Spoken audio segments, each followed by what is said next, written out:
Fever. Yep, yep, yep, yep. Yeah, yeah, yeah. Let's go.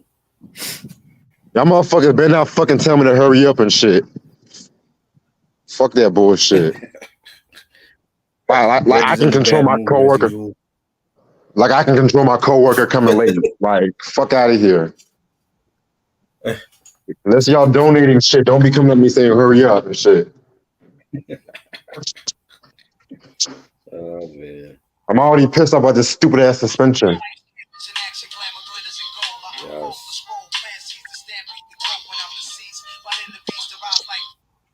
Yes, yes.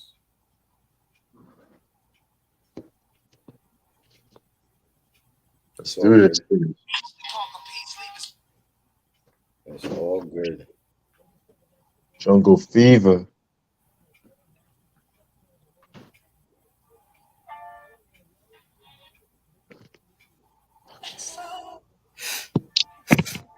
Sam said sorry.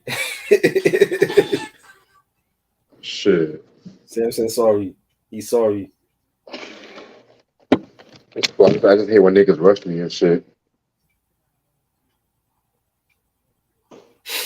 It's all good. It's all good. I think Mike's here. No, no, wait. Not yet. Never. You see. That was a comment notification.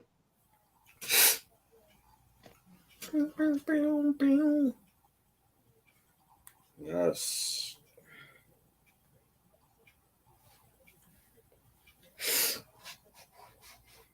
Mm-mm-mm. I made hella tips today too at work. Nice. It's actually a pretty good Saturday. Fuck that. Right? It's a real slow Saturday. Mm-hmm. Just chilling. You ain't lying. So a Mm-mm. lot of Power fans are upset about the season 3 finale. Why? They said they didn't like how the niggas did Tyreek. Yeah, but he at the end he got away, yo. He got away with Braylon. Right. So I don't understand. It's like, what y'all think the drug game is? Cups and daisies and shit? Right.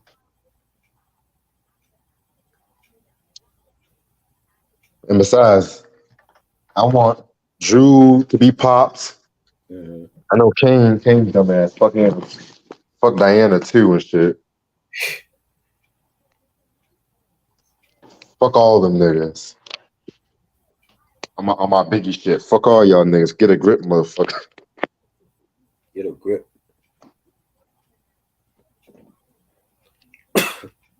It was all a dream. I used to read Word Up magazines. They had a block party for him too today. I didn't go though.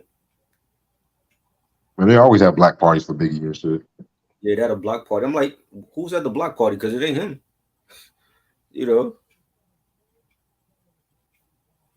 Salt and pepper and heavy D up in the limousine. I'm like, Taking it'd be pictures better if of you have them. a block party and he's actually there. He ain't there. So who's showing up to that block party? You know niggas want to celebrate the dad. It's crazy. That's what niggas do. They like to celebrate the dead. But where was all that shit where y'all were alive? Exactly.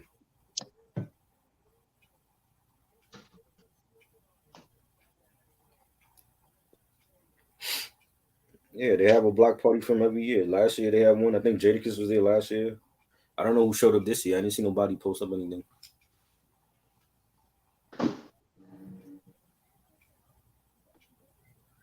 Honestly, this movie kind of pissed me off. Uh-huh. I have a lot of shit to say. I bet.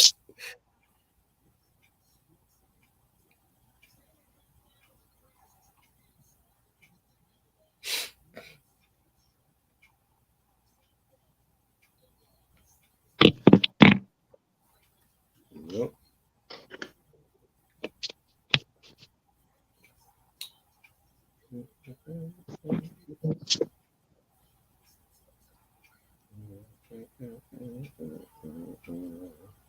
So the Little Mermaid is still breaking box office records and shit. And it's still getting all the hate, right? Yep. Crazy. Yeah, because she black. They didn't want a black mermaid. So what's gonna happen when they have a black Superman? Then what? They're gonna protest too? Because Yeah. that's coming. That's coming. They're gonna definitely have a black Superman in DC. Mike was good.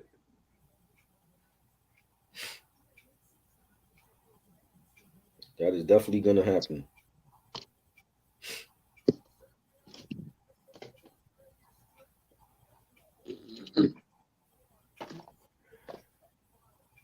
Cause she got jungle fever. She got jungle fever. We're in love. Every time I think of that song, I always think of Carlton from Fresh Prince. Why him? Because that was the first time I actually heard that song. It was on Belia. Yeah, the episode when their aunt married a white guy and he made that medley of interracial songs with Ebony and Ivory, and then he jumps in Jungle Fever, the host to the audience. Was like, oh, I remember he talking about when I remember when the aunt brought the white guy to the thing. Was it Thanksgiving dinner? That Christmas dinner? yeah, but they had an episode before that one when they noticed he was dating the white guy. I didn't. Oh, David. I don't remember that one. Oh man, that was a classic. Okay. I'm gonna switch on to my laptop. Yeah.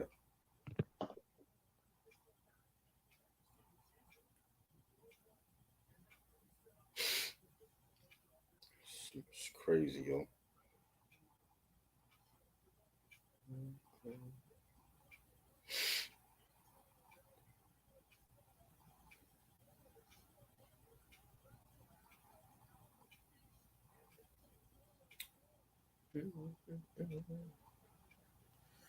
Mark Nash, salute. What's good? Can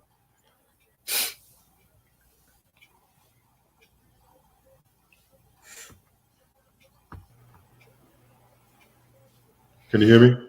Yeah. All right. What's good, Mark Nash?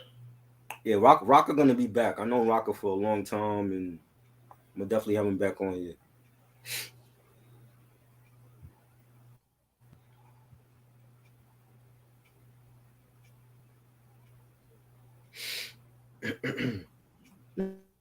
Yeah. And Mark, I got fuck this bullshit. What happened? I know I was learning Mark and I got suspended again. That's why I'm doing on Try's channel. Yeah, man. I gotta bring Mark on here, so because he talk a lot of boxing, and I'm a huge boxing fan.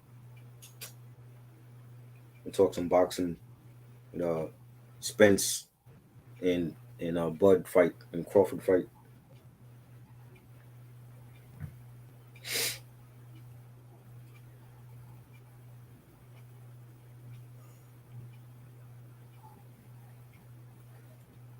Yeah, next week Yep, is gonna be so dope for reviews. that definitely was the term, and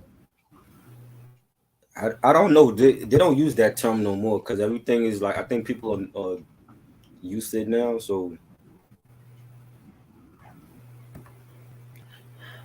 You'll be surprised.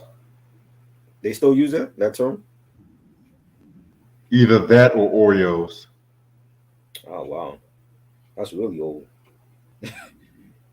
I used to hear that back in like elementary school.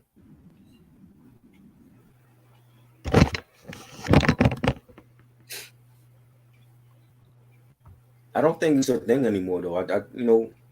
There's so many people that even in celebrities you see like interracial dating with that. Like look at Travis Scott and the Kardashian chick. You know, Right, because they popularized that shit a lot. Steph Curry. Steph Curry parents. That's a prime example. His mom is white. His dad is black. You know, Drake. His parents were mixed. His mom is white. His dad is black. Don't remind me. Dartmouth said the more. No, I don't believe in that. I think love is blind. I think you love who you love, no matter what color they are. Yes, I saw the remake last week. Actually, the White Man Can't Jump remake. I ain't seen that shit. I ain't seen They nothing with Jack the thing Harlow. with you know what they tried to do, like with every like location that was used in the original, they went back to that actual location and try to recreate what Wesley and Woody did, and it wasn't the same. But I did like Jack Harlow's performance. I thought he was hilarious. Yeah, I just But wish he didn't exist. I'm not not a fan of his music, but I think he was hilarious in the film. And Tiana Taylor was good too. No, she was in the movie too.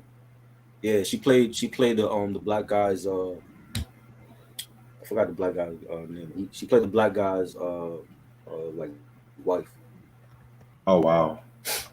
Yeah, I thought she was mixed. His mom is not white. I thought his mom was like half white, half black.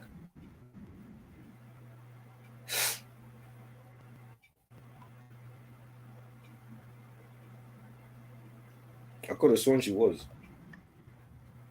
As light as he is, I wouldn't be surprised if he was mixed or something.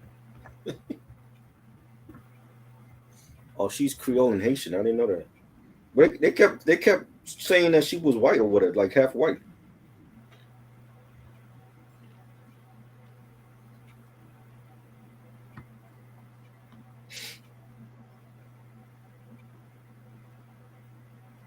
According to Google, I always thought she was white. She looked like a white woman. Well, look at Drake's parents. His mom is German and his father's black. And he came out mixed. Look at Lenny Kravitz. His mom was black. His dad was white. You know, he came out brown skin.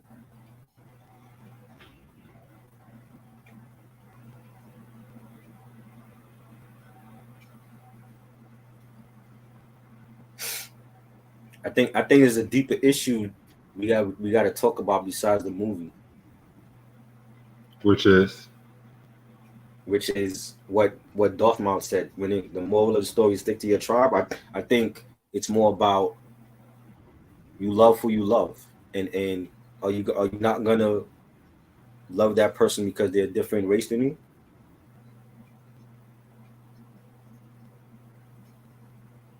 That's really deeper than the movie,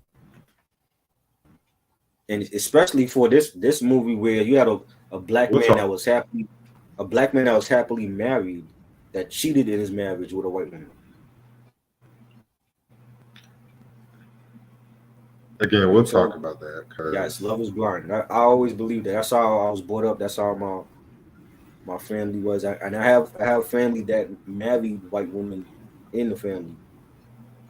You know what I'm saying? So I have white in my family by marriage and shit. But you love who you love, whether she was white or Indian or Latino, whatever.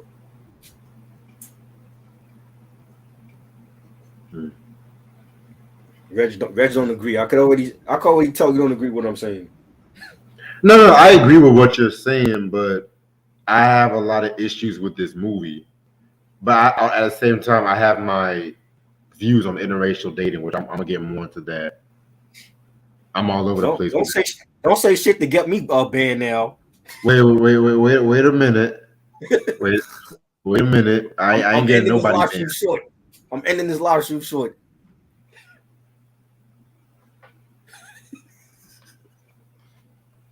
Oh man.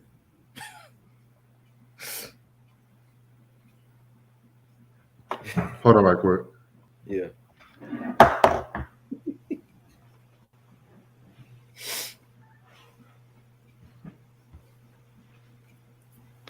Sam, you just like everybody, huh?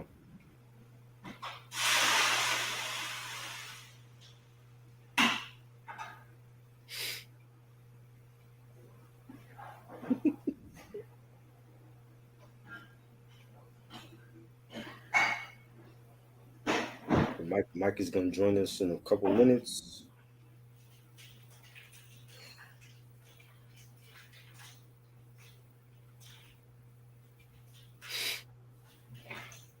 Interracial couples are most likely to divorce. Says who? Black couples are most likely to divorce as well. Hello, I came from a black I had black parents. They're divorced. So I don't believe that it's just interracial couples. It's everybody.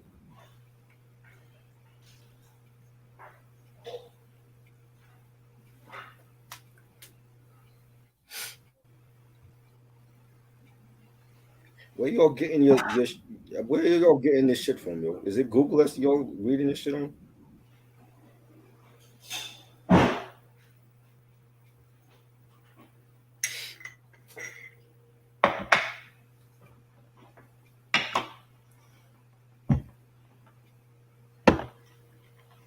Yeah. If Mike's not here in 3 minutes, we could just start without him. He could just catch up and shit. Everyone divorces, yeah. It's not just interracial couples. Where you get that from, Dartmouth?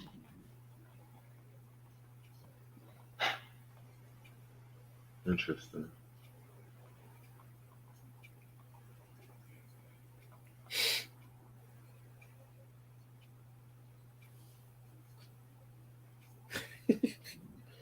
Oh man.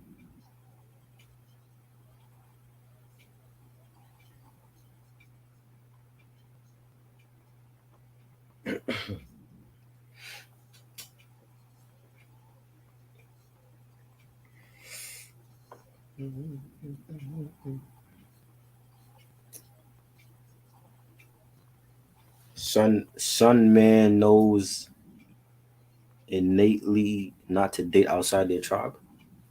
You mean some men? That's what you was trying to say? You type just as bad as Q.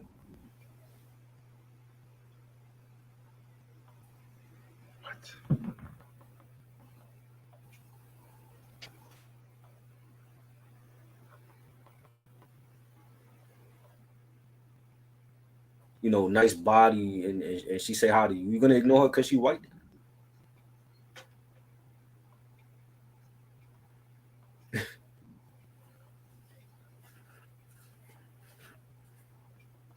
What if what if what if a black man don't feel like all black women is for him? Maybe he wants to date outside his race. Maybe he wants to date a Latina. He wants to date an Indian chick. What's wrong with that? As long as he happy, right? That's all that matters at the end of the day. I don't know. I've always been raised to think outside the box. You know what I'm saying? So I don't think like that. Like, oh well, I gotta just stay within my race. And yeah, I love my black women, but I also like Latina women also. I've spoken to white chicks before.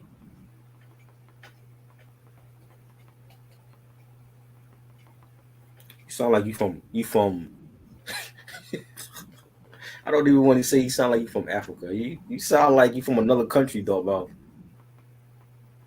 in the animal kingdom, we find blue jays don't mate with robins. Well, what country is that?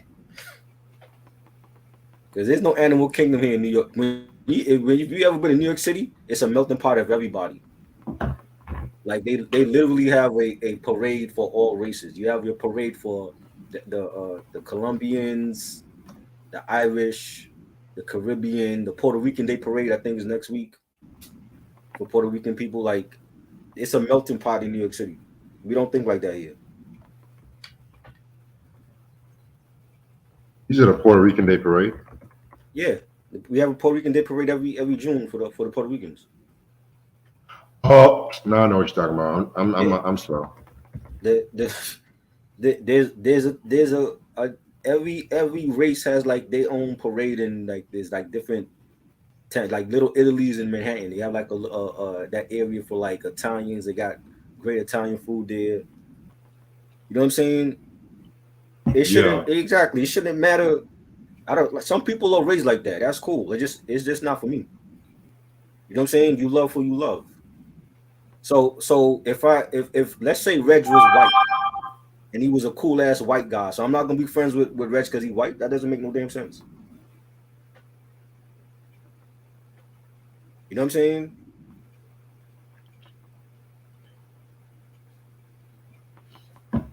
As long as they treat you good, that's all that should matter. It don't matter what race they are. We get too hung up on race and sexual preference, and who cares?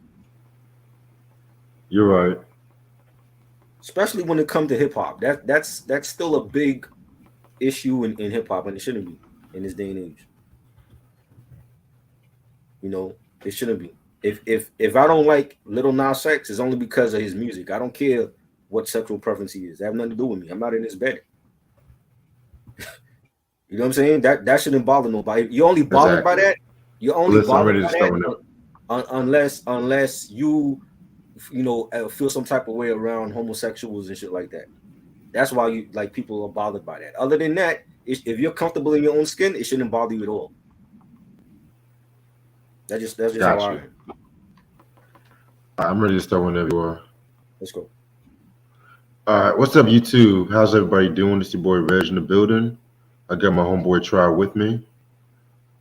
First and foremost, sorry that I ran a little late today. My coworker came about an hour late, so I cannot control that shit. But I'm here. That's the only thing that matters. So, it's kind of crazy. The recent passing of Bill Lee, who was on Spike Lee's father, did not really influence me in making this review. But at the same time, it was just that everything is far the line. You know what I'm saying? Because there's a reason why I mentioned Bill Lee. And the movie we're going to talk about today is Jungle Fever.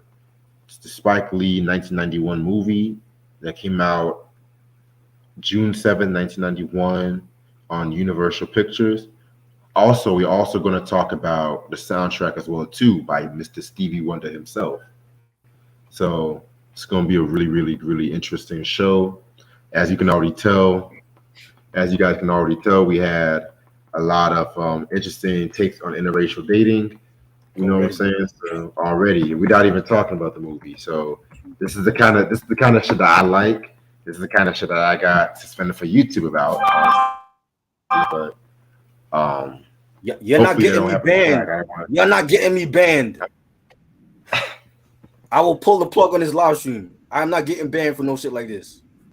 to. I'm just gonna let you know once I come back from YouTube.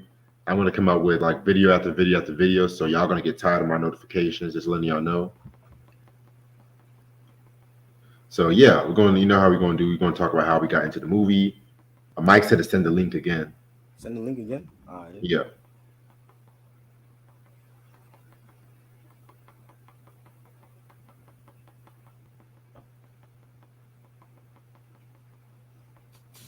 But yeah, how did you get into Jungle Fever? I watched it on VHS back in the day. Just I thought it. I mean, it's Spike Lee. Spike Lee's like one of my favorite producers ever, Right. and directors ever.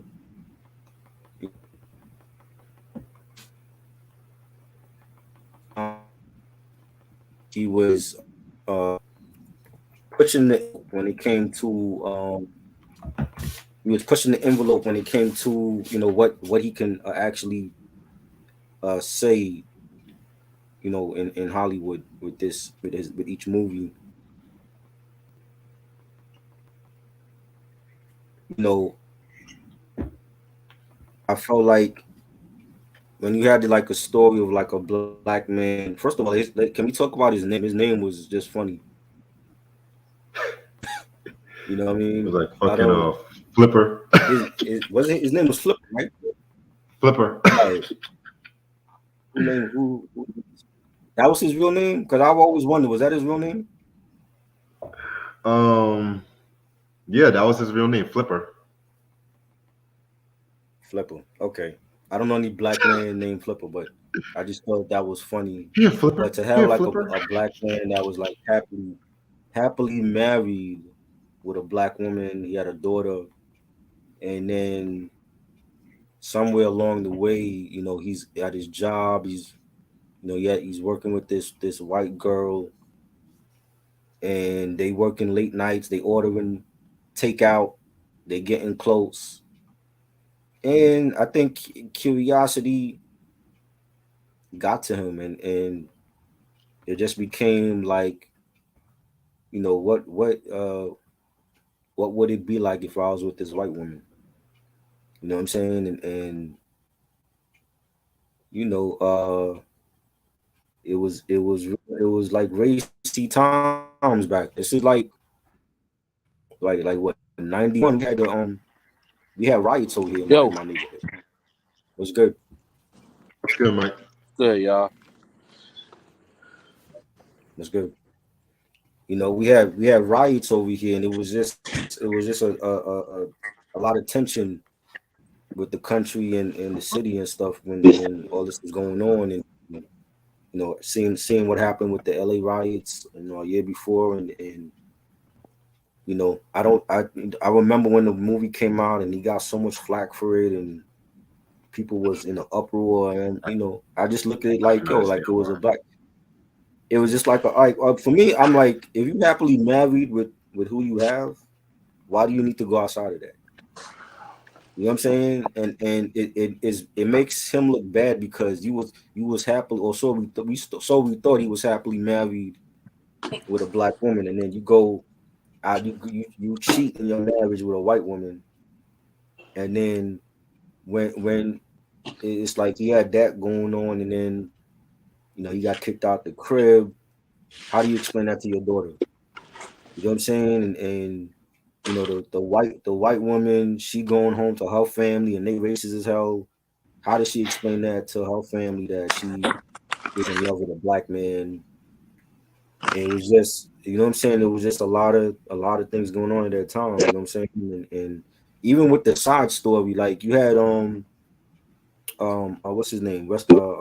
Samuel L. Jackson. Sim Jackson. Yeah. Yeah, his character. I never really understood. Like I felt like his what he had going on didn't fit with the movie.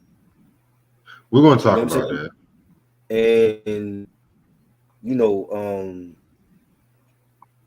just the language that they were saying in the film, like it reminded me of School Days. You remember when School Days came out, and you had like the Yeah, Jigaboos and the other crew, and they saying like real derogatory, you know, um, words yeah, describing black people, and there's just a lot of that going on in this film too. You know what I'm saying? And yeah. A I fact. felt, yeah, but I felt like it was a movie that was needed though, because if Spike Lee didn't do it, who else was gonna do it?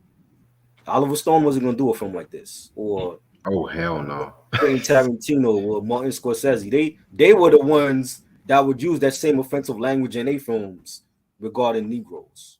You know what I'm saying? So it was a film that was needed, and I felt like Spike Lee was the best director to do it. When I think of Oliver Stone, I think of Platoon or uh, even Full Metal Jacket. Like honestly, Right. but I mean, Oliver Stone, like I just don't see him doing like a film like this. I just don't see it. No, no. When I think Oliver Stone, I just think the Doors movie. Honestly, Oh Lord. What? hey, it's What are one you of the talking most. about? Oliver Stone, he did the Doors movie. Okay. That's the first thing I think of So Oliver that's Stone. his best film ever? I You think never that's his said it best film was his ever? Is best. it Doors? I never said it. I never said Oh, it was his best film ever. I just said it's the first movie I think about. I seen that a lot when I okay. was like growing up and shit. Oh God. Oh Lord. All Kim ass. Val Kilmer. No. Yeah. Oh Lord. No. But yeah, that's enough for Oliver Stone. I just think like it needed to be a movie like this needed to happen. Like if it wasn't gonna be made in 91, then it was gonna be made at some point in the future. You know what I'm saying? Maybe by another director, but it needed to be that question needed to be asked. Like, if you fall in love with somebody outside of your race, is that a good thing? And I feel like it is. Like I don't feel like you need to stay within your race. You know what I'm saying? There's many people that they might have dated within their race and it didn't work out, and they dated outside of their race and they end up getting married and living happily ever after. You know what I'm saying? Look at Eve, the rapper. She Oh, dated Stevie J. Stevie J cheated on her yeah. more than one time. And guess who she married? She married a white man. Now she happy, as far as we know. You know what I'm saying? Like you see it happen all the time. Like you love who you love. Like I don't care what color they are. Like you know what I'm saying? I don't like if you never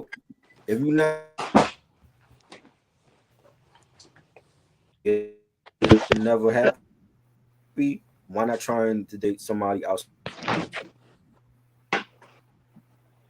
Facts. Right. Lust is the Interesting. culprit. No, that is not true. I don't know what the hell you're talking about, Drama. That is not true. The, lust is not the reason for interracial dating. People lust every day. You could lust your next door neighbor, and they don't necessarily have to be another race. Facts. You know what I'm saying? I don't know where you getting that this shit from. Yeah.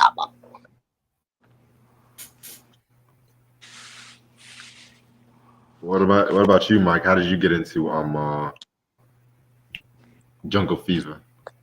So I'm gonna be honest with you. How I really got All into right. it was okay. I saw the movie like a long, long, long, long, long, long time ago, but it was Mhm. I think it was like Entertainment Tonight. They did like a tribute to like the Oscar nominees and stuff like that, and like what their breakout role is, and they did Yeah. Halle Berry. So the scene where Halle Berry and Samuel L. Jackson, it was so high as hell, and they played that Stevie Wonder song and all that stuff.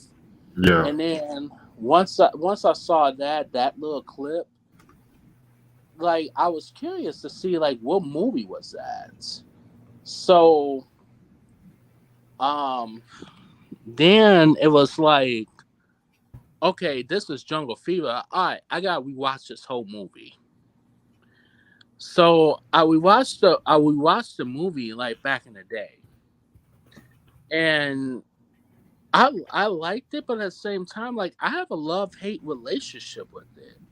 Like now, like fast forward to 2023.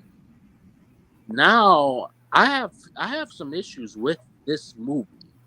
Like like it could have been like, I'm not gonna say like it's like the worst movie. It's a great movie. Don't get me wrong. For 1991. You know what I'm saying? But it was to me it was some things that they could have did better. Yes. But it's just like, I will say this, and I'm gonna say this now. I kind of rooted more of like, I kind of like more of the supporting characters Hmm.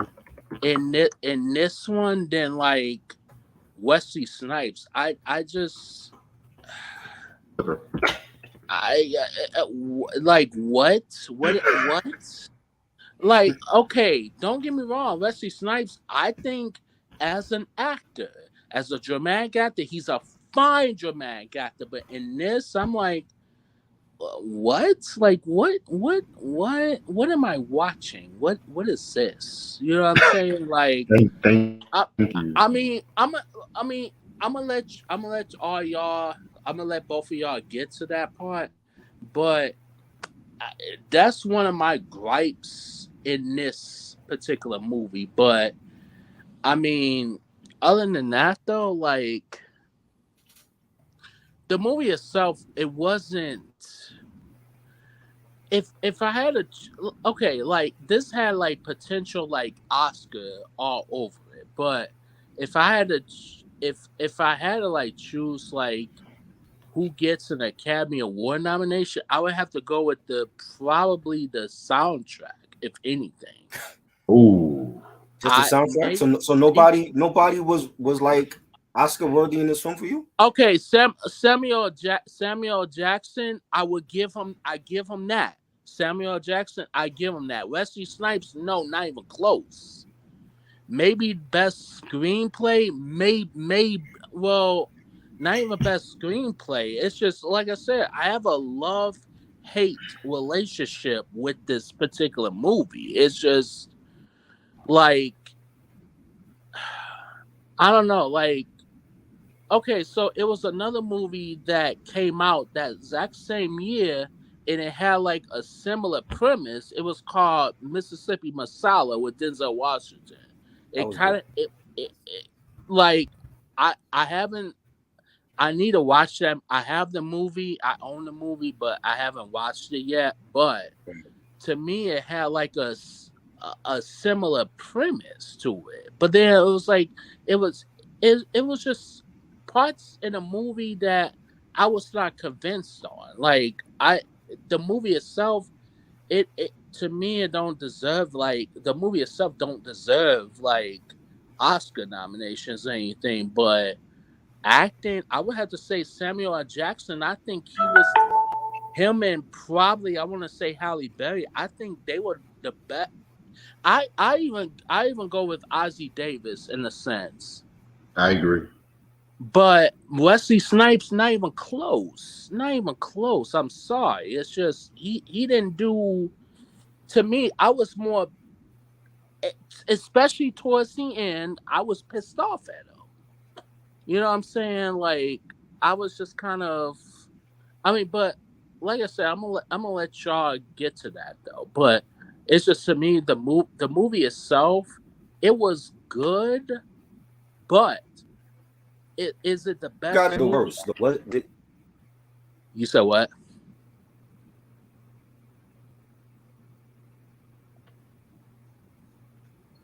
I was saying who got it the worst when they were in this relationship? Because from what I remember, the girl got her ass beat by her pops. And and then even with that, like okay, with that you would think she'd be like seriously hurt, but she walked out like she wasn't even hurt at all. I was not convinced about. I was not convinced with that. That was not They, convincing to me. I mean, they I think from Spike Lee's point of view, it was like that's how Italian families was back in the day. Like if you dated outside your race, your ass got whipped.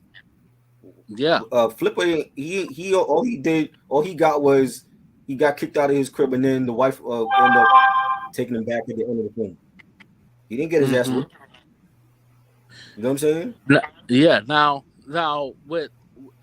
Now remember John Turturro, who in this film, he's for like interracial and stuff like that. But if we remember doing the right Right. thing, he was not. He was against interracial He wasn't like for that. stuff like that. You know what I Right. mean? Like to me, I Mm-hmm. would think if Annabelle Shiola's character, she got whipped, she getting her ass whooped by her father, you would think the Yeah. brothers and all them they would stick up. They would like at least stick up for him. At least like try to like No, because break it up a little they more. were all like dudes, a brother, and do the right thing. They all felt like she shouldn't be dating a nigga. Yeah, That's why they allowed the father to whip her ass in the street and all that. yeah. Definitely. I don't know. Like I Yeah, said, yeah, definitely, definitely. I got like a love hate relationship with this whole movie. Really. Now when I think about it, is it you, I don't know. To me, I just have like a love hate. Certain scenes, it's just it was so unrealistic. Definitely. Very interesting takes on the movie. I'm gonna be real with you guys. I actually seen the movie the first time in about 2 months ago. first time. Mhm. Uh I agree with what both of you have said about the movie. I want to keep my thoughts on the movie to a minimum until we actually talk about it. But it was just always I've always been more used to soundtrack than the full movie itself. You know what I'm saying? And Right. the version that I saw on YouTube wasn't like the best of quality, but it wasn't the best of quality. But at the same time, it was decent and shit like that too. You know what I'm saying? Um, I definitely felt like with this movie, it was definitely a movie that spoke to like the mixed reception of jungle fever, or as I would call, interracial dating and shit like that too. Because in the early '90s, that was like a very, very, very big thing at that time. You know what I'm saying? I mean, now people still have their issues with interracial dating, but it was not as severe as it was back then. I felt like by the time like the 2000s, maybe the early 2000s happened, people was kind of like, okay, you know what I'm saying? It was just probably like decent and shit too. So pretty much, I definitely felt like this movie. I got like a lot of shit to say about this movie. You know what I'm saying? But yeah, we'll talk What about it. Let's what talk. what is it? What is it about? I just want to ask you, what is it about Wesley Snipes acting in this movie that people didn't like? Because I thought he was playing his character His how he was acting. played. I mean, personally, his acting was good. It was just his character I did not like. That's like the biggest flaw of this whole movie, if you ask me. Oh, so is it the acting or is it the character that people don't like? For me, it's the character. The character? Yeah, same. I mean, Wesley Snipes. I mean, I've seen better performances and all that stuff, but I've seen better characters Wesley Snipes played. But it was to me personally, it wasn't an Oscar worthy performance, but it was he he he did a good, somewhat of like good job, but it's just some parts I was not convinced of.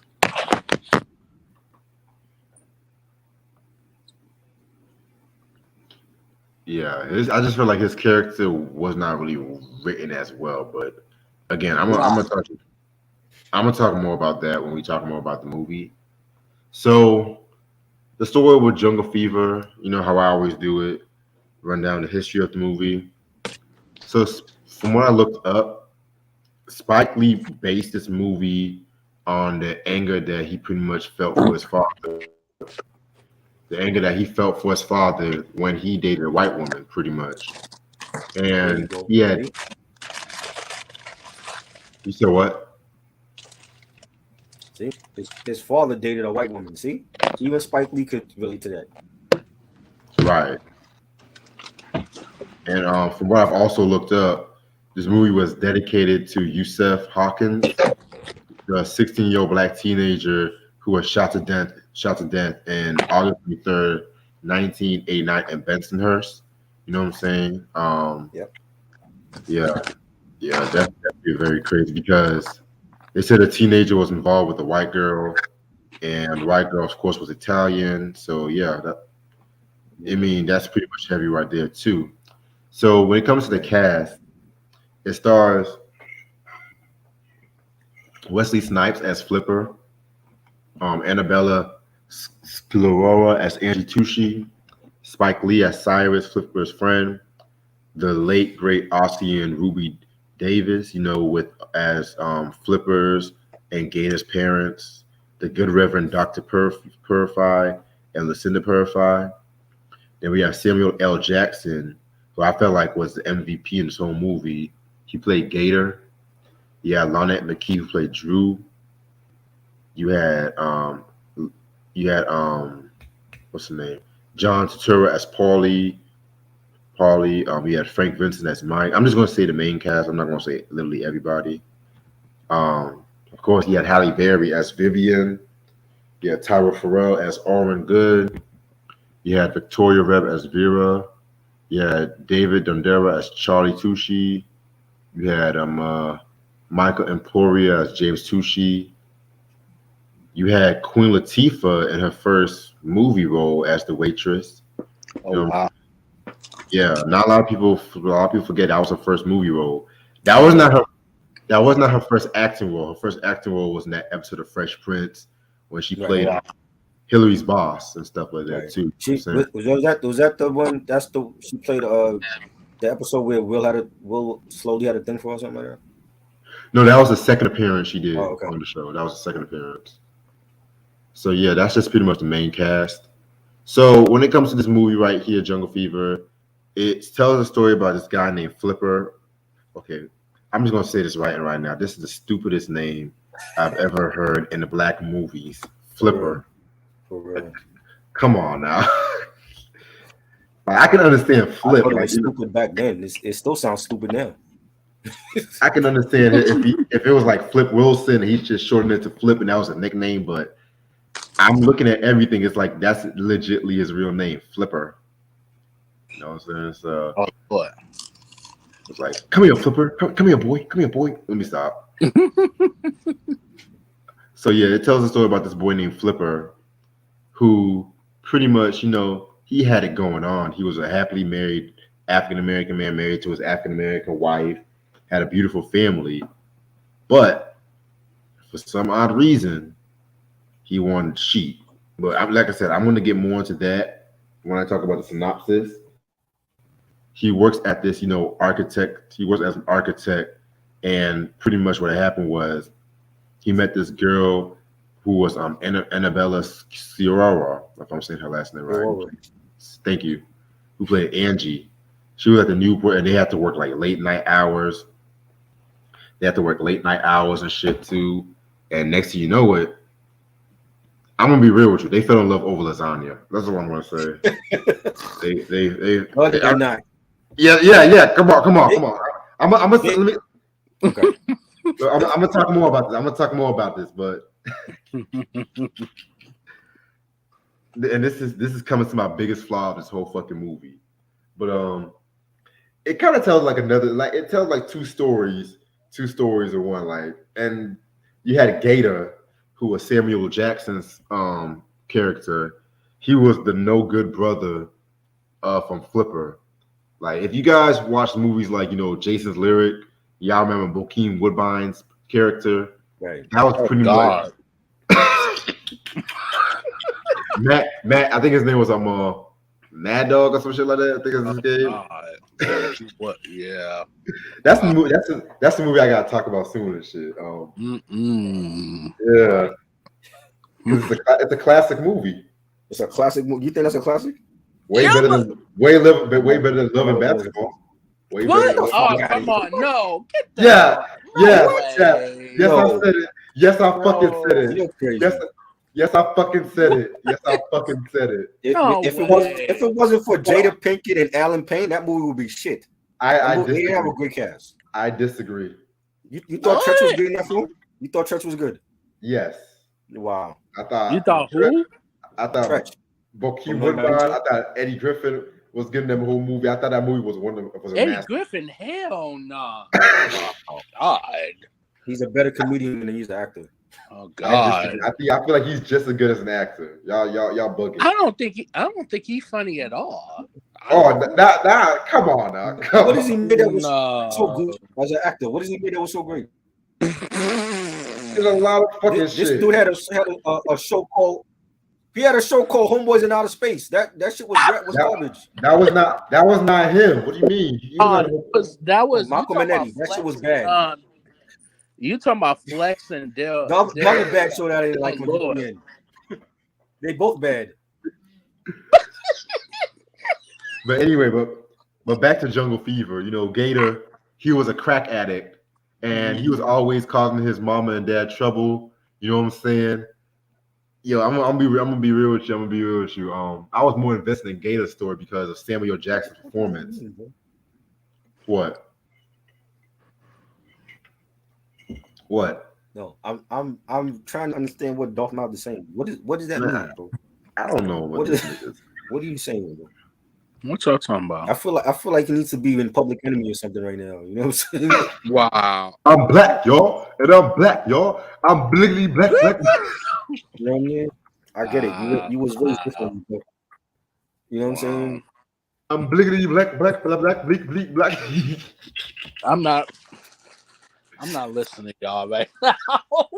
Bliggity black, black, black, black, black, black. Why do I Anyway, think every single time I look at Alan Payne, I think of that scene alone. Why do I think that? Like what the every time I see Alapin, I always think CMB. We always Yeah, got. Am I Oh my God. brother's keeper? Oh, Am I my brother's keeper? but yeah. I can't. So I'm gonna talk about the flaws of the movie first, and I'm gonna get a lot of flack for this. I don't give a flying fuck. I did not like Sure. I did not like Flipper and Angie's love story. I'm sorry, I don't like it. Oh my God! What do you talk about? It's Can, two can I black can people in I love. can I can I can I explain? Can I explain? Actually, I Oh want my to hear Lord! this. I'm curious. Actually, You Now, didn't like them. Why you didn't like them? can I explain my reasoning, please? Because I feel like y'all Yes. jumping the gun. Yeah.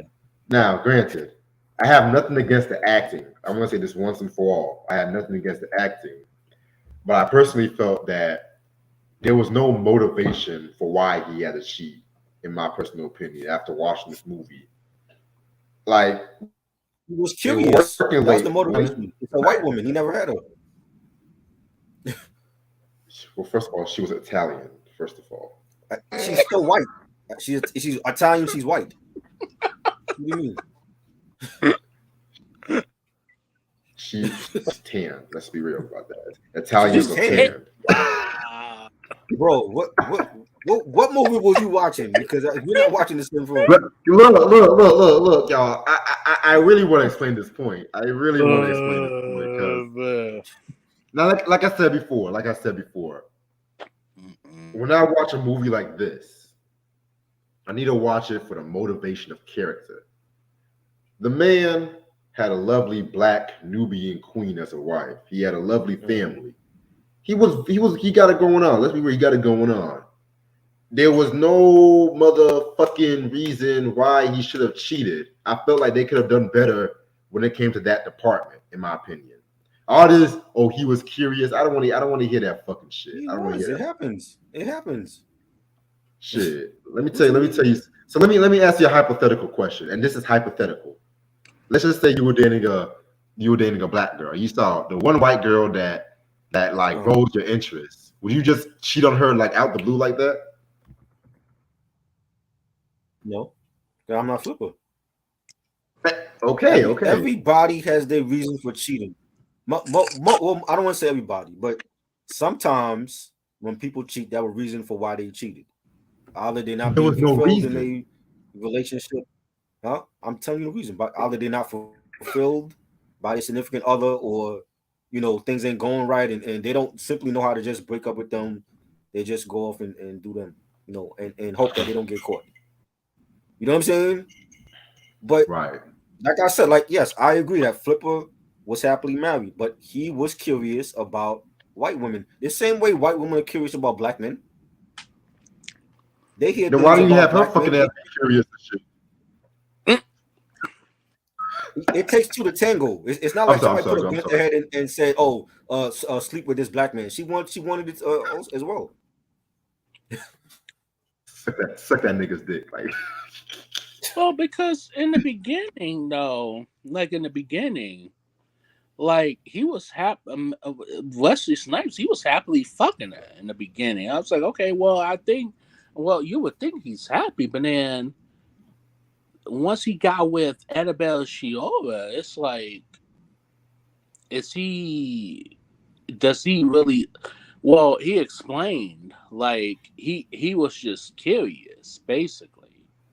Like it was like, well, wait, what's the whole point of that? So are you basically curious of how it feels like to fuck a white Italian woman, or like That's what it was was. there no feelings there? Like that's the part I kind of didn't understand. Like that I don't know.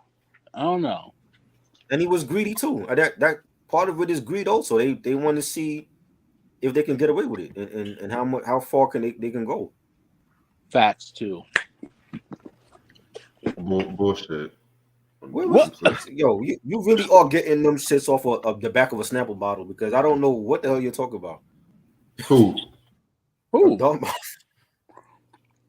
How do you know that? Yeah. That's not a fact. That's not a fact. What is he Says saying who? now? Snapple? Who says that? Snapple said that? Snapple the drink? Chill. Bro. I'm, but like at the same time, there was this one scene that kind of pissed me off, and I'm gonna be real with you. It's the last scene. The last scene pissed me the fuck off. What last scene, please? Oh, please explain.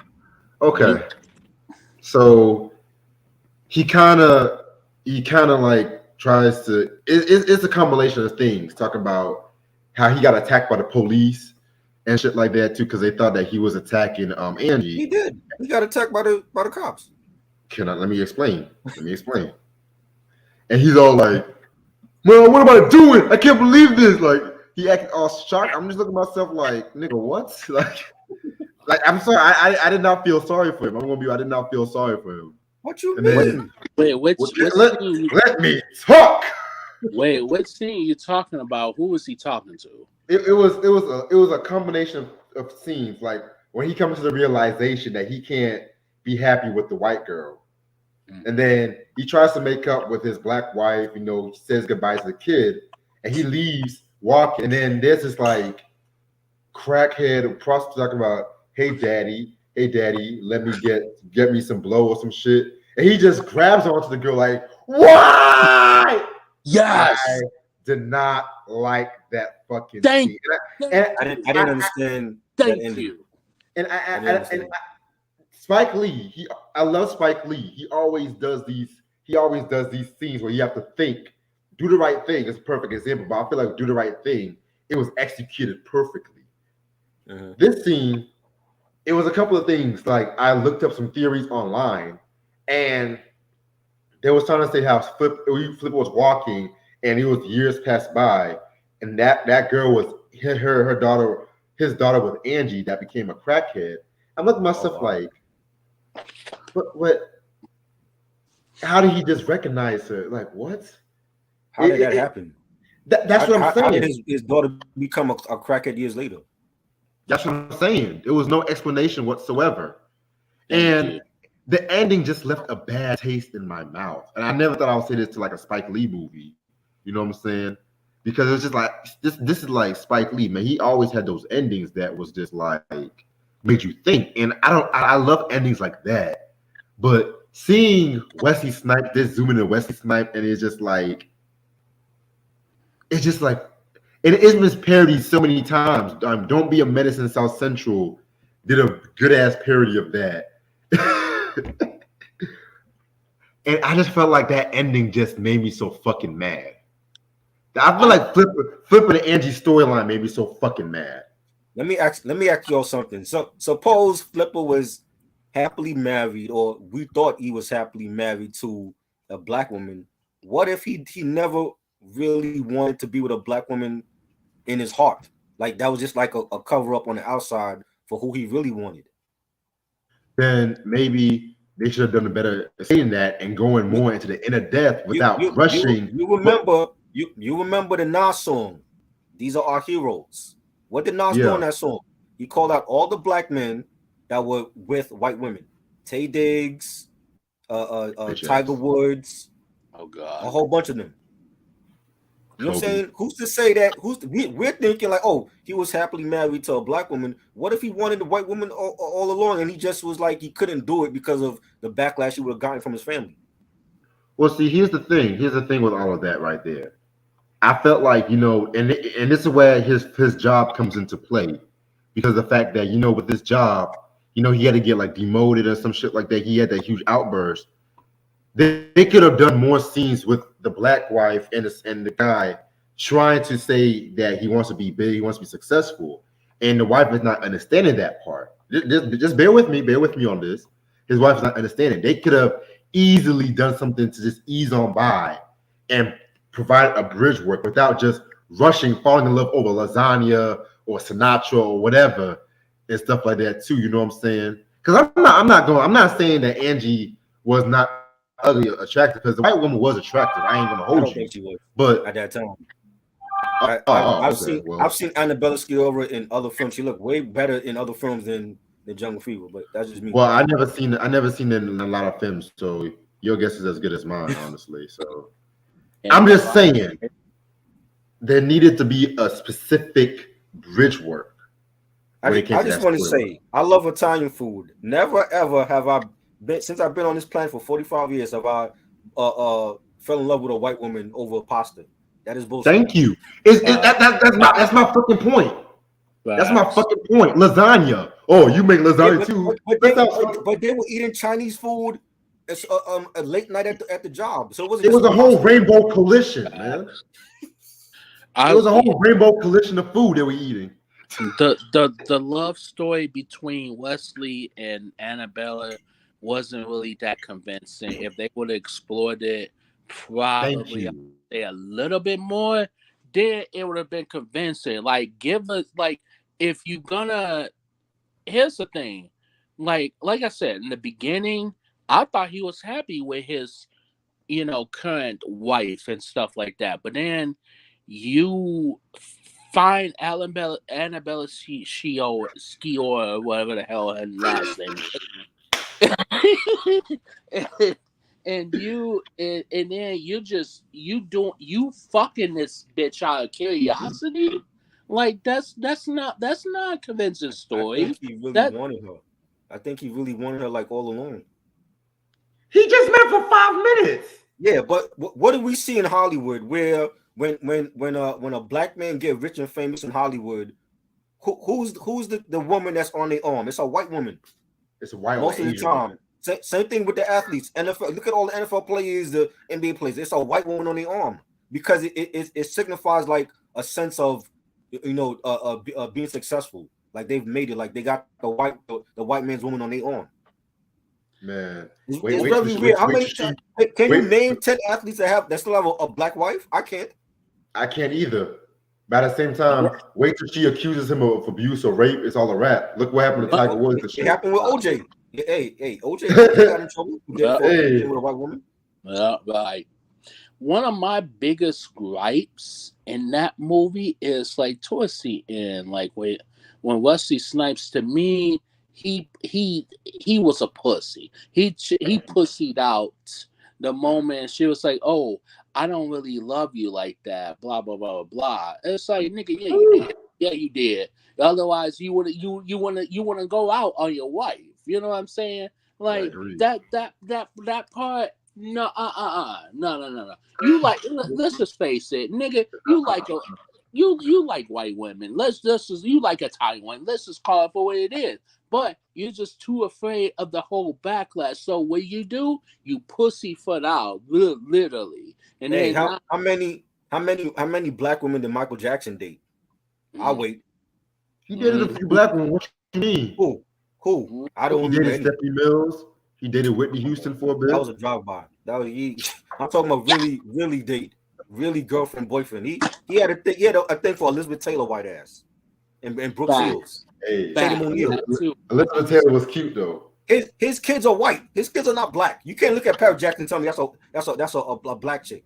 His kids are white. Well, can you look at Paula Patton and say she's a black girl? She's mixed. She's mixed. Okay, but when I see white. I don't see mixed. No, she's mixed. She has tan to her skin complexion. She has tan. Y'all said Paula Patton. She has tan. You really wanted me to pull out the Robin Thicke album with her on the cover? Hey! I've seen the Robin Thicke cover. She's mixed. She's not full white. Paula Patton, her fine ass. She can't act, but her fine ass.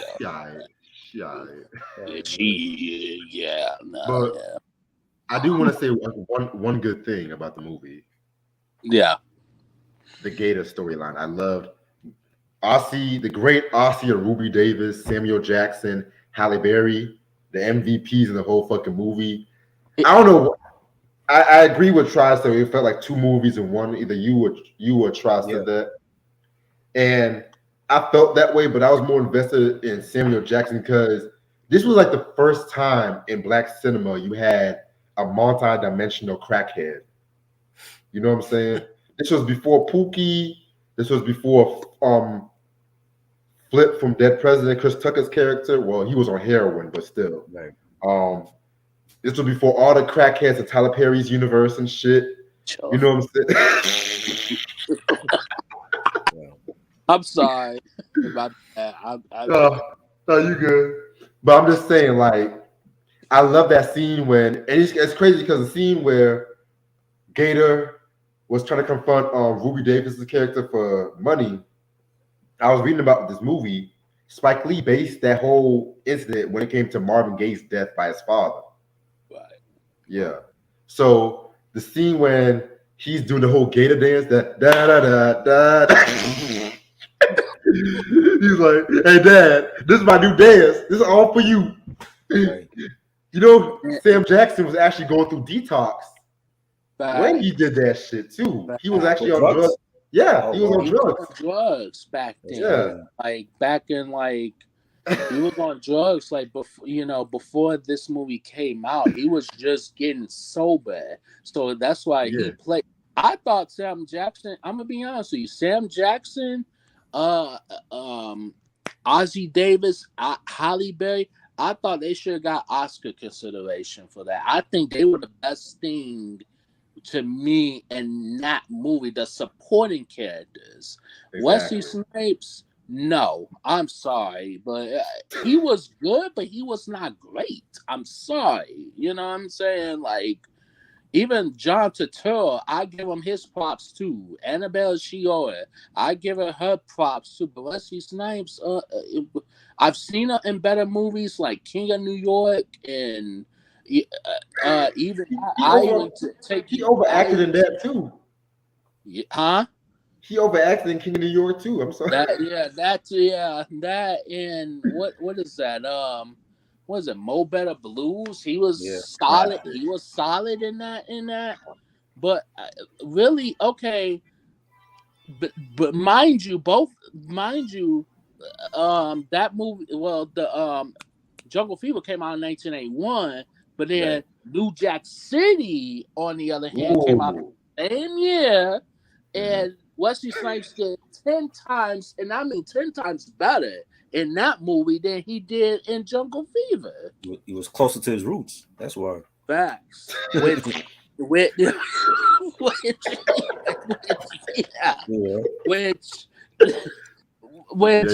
yeah, black woman after black woman in that whole fucking movie. Right? Facts. Facts. Lord, I'm sorry, man. I didn't mean to cut you. No, but like what I was saying is that no, Wesley Snipes though. I mean, in New Jack City, that was Oscar-worthy performance. And this one, he wasn't bad, but he was not that great either. Honestly, he was not that great. His character, his character pissed me off to the T. When I've seen this movie again, his character pissed me off to the T. It's like, oh, slap the hell out of you. Like Victor wanted to slap Jack off Young and the Restless. I want that.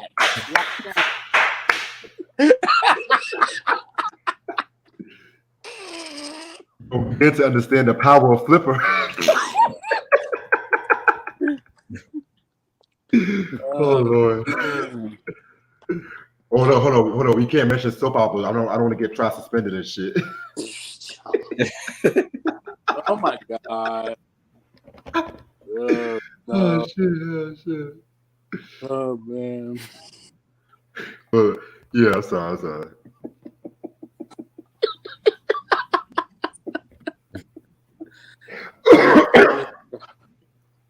Oh man. All right. But yeah, what was the one thing about the movie too? So There was one more thing I wanted to mention about the. Oh, Halle Berry. Yes, Mm. this is the perfect example of small actors who excel in small parts. Right. She did not bathe for 2 weeks for this movie. Really? She was hanging around crackheads. I've heard about that. Wow. Yeah, but they don't recognize that as method acting. They see Nicolas Cage's bipolar ass. They call that method acting. I call that white cocoonery, But in my opinion. he does. He doesn't do good films no more anyway. So He did. What was one good film he did? Oh wait. you know, Oh, Face Off was a great film. He was great okay. in Face Off. You Okay. know, in Con Air. He did some great films in the past. I don't think a lot of this shit now. He's just trying anything for a check. So was Mel Gibson, and look where that goes. Him too. He ain't doing nothing good no more. So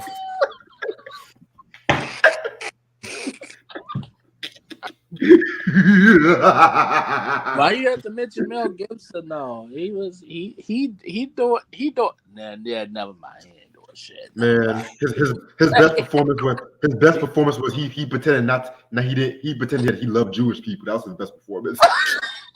they still talking about doing Lethal Weapon 5. I'm like, really?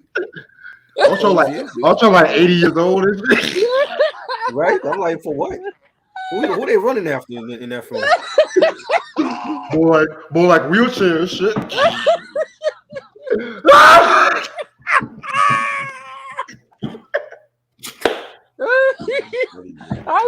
I even do Lethal Weapon 5.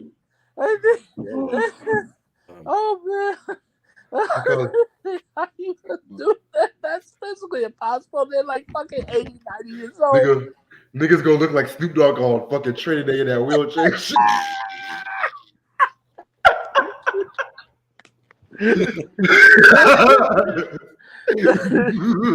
Oh man. Okay, but yeah, but that should be an example. That should be a class on method acting by itself, in my opinion. Facts. You know what I'm saying? I felt like she should have definitely got an award for that movie, but that was like that was her breakthrough movie too. Believe it or not. Yep, facts. It was. People think Strictly Business. People the think same year, Boomerang. the same year didn't Strictly Business come out, or that was 90? Yeah, that was 91. Yeah, you're right. Not yet. Strictly Business. I saw her in Strictly Business first. She was great. She was great in that. I give her that. That was a weird movie to me. I don't know. Something about that movie was just weird. Right, it was. You know what? I loved it. I love Tommy Davidson. That was one to me, and this is just my opinion. That was like probably his best movie, I think. Strictly. Ooh, really? Yeah, I mean, here's the thing. When it comes to comedians, I am very picky. I'm very critical. Like, if you're not funny in this movie, you're most likely not funny at all. Like, I mean, that like Kevin Hart, prime example, not funny at all. Oh God. No, he a house nigga. Fuck him. He's a house nigga. Fuck him. He house something. Shit. Him and The Rock are the biggest house niggas in Hollywood right now. And shit. Fuck that. Yeah, no. Kevin Hart, no thanks. The Rock really recognizes he's back just for a paycheck sometimes, man. That's all I gotta say. Oh God. Man, I'm on fire tonight, boy. We should have done this review weeks ago. Yeah. I'm on fire tonight, man. Shit. Everyone's getting it tonight.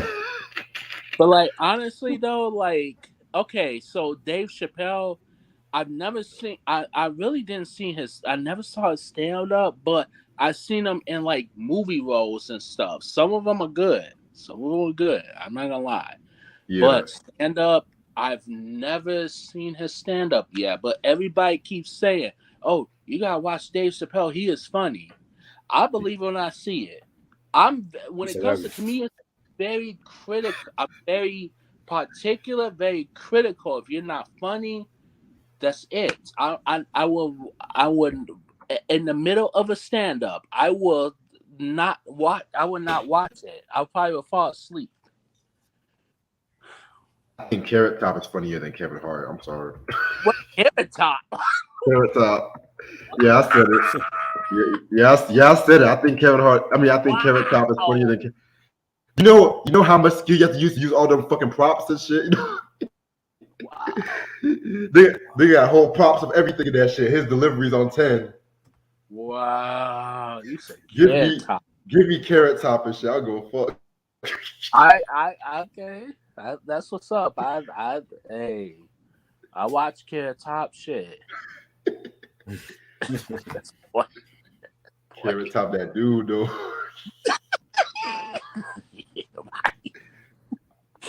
Oh Lord. Let me stop. But yeah, man. So how much would y'all rank this movie and shit? I'm gonna let y'all go first, and I'm gonna say my 2 cents.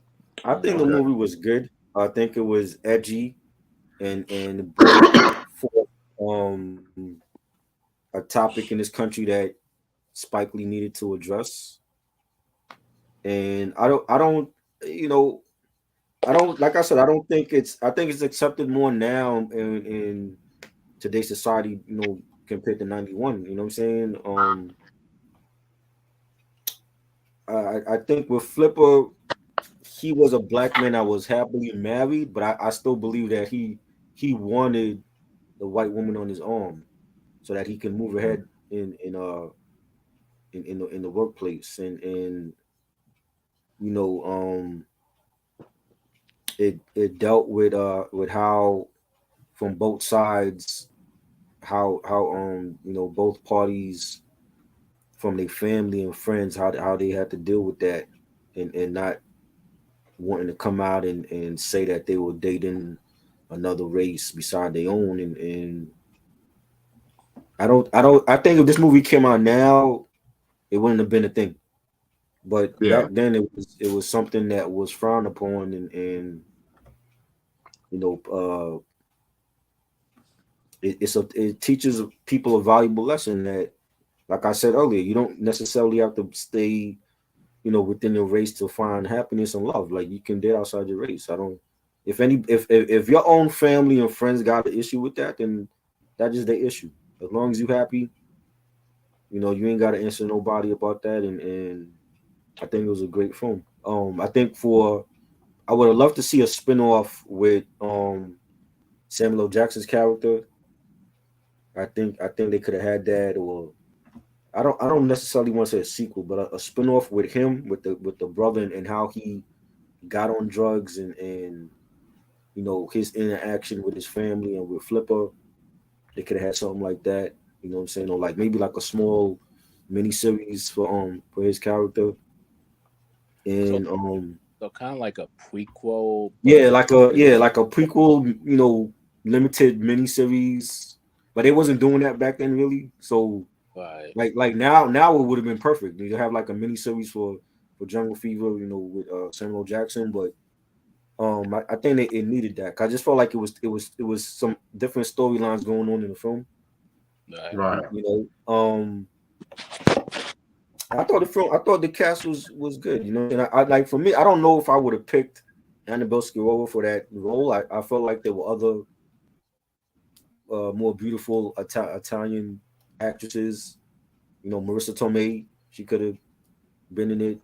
Fran Drescher. Ooh. You know what I'm saying? Fran Drescher. Yeah, Fran Drescher. Fran Drescher. Fran Drescher was gorgeous when she was younger. She was gorgeous. No. She was. What you talking about? I mean, she was alright. She was alright. I mean, you want people love the nanny, so you may tell me you're against what I'm saying with Fran Drescher? I mean, I thought Cece was more cuter than Fran. I'm sorry. Who? The Lauren Lane, Cece. I thought she was more cuter than Fran. I'm in the more. Yeah. Oh damn, y'all don't watch the nanny like that. I watched the nanny once in the bloody one. She was the blonde one that was in love with Maxwell, but now is always putting her down and shit. Right. I mean, I'm not saying Fran Drescher was ugly, but I just can't do that fucking voice, man. I was like I said, like Marissa Tomei is gorgeous. I think I would have picked Marissa Tomei but Oh I yeah, think that the casting was good. You know what I'm saying? And you know, I think it's an underrated Spike Lee film. Right. I don't feel like it's the impact to me is there. Like the type of impact Do the Right Thing had. I think this is like another. This will be like in the Do the Right Thing universe. It did have an impact on how people saw other races when it came to like love and relationships and stuff like that. But I don't feel like it's a classic like Do the Right Thing though. same. You know what I'm saying? Like it's good, but I don't feel like it's on the same level as a Do the Right Thing or Malcolm X. But it's in the same Or school universe. days. Huh? Or school days.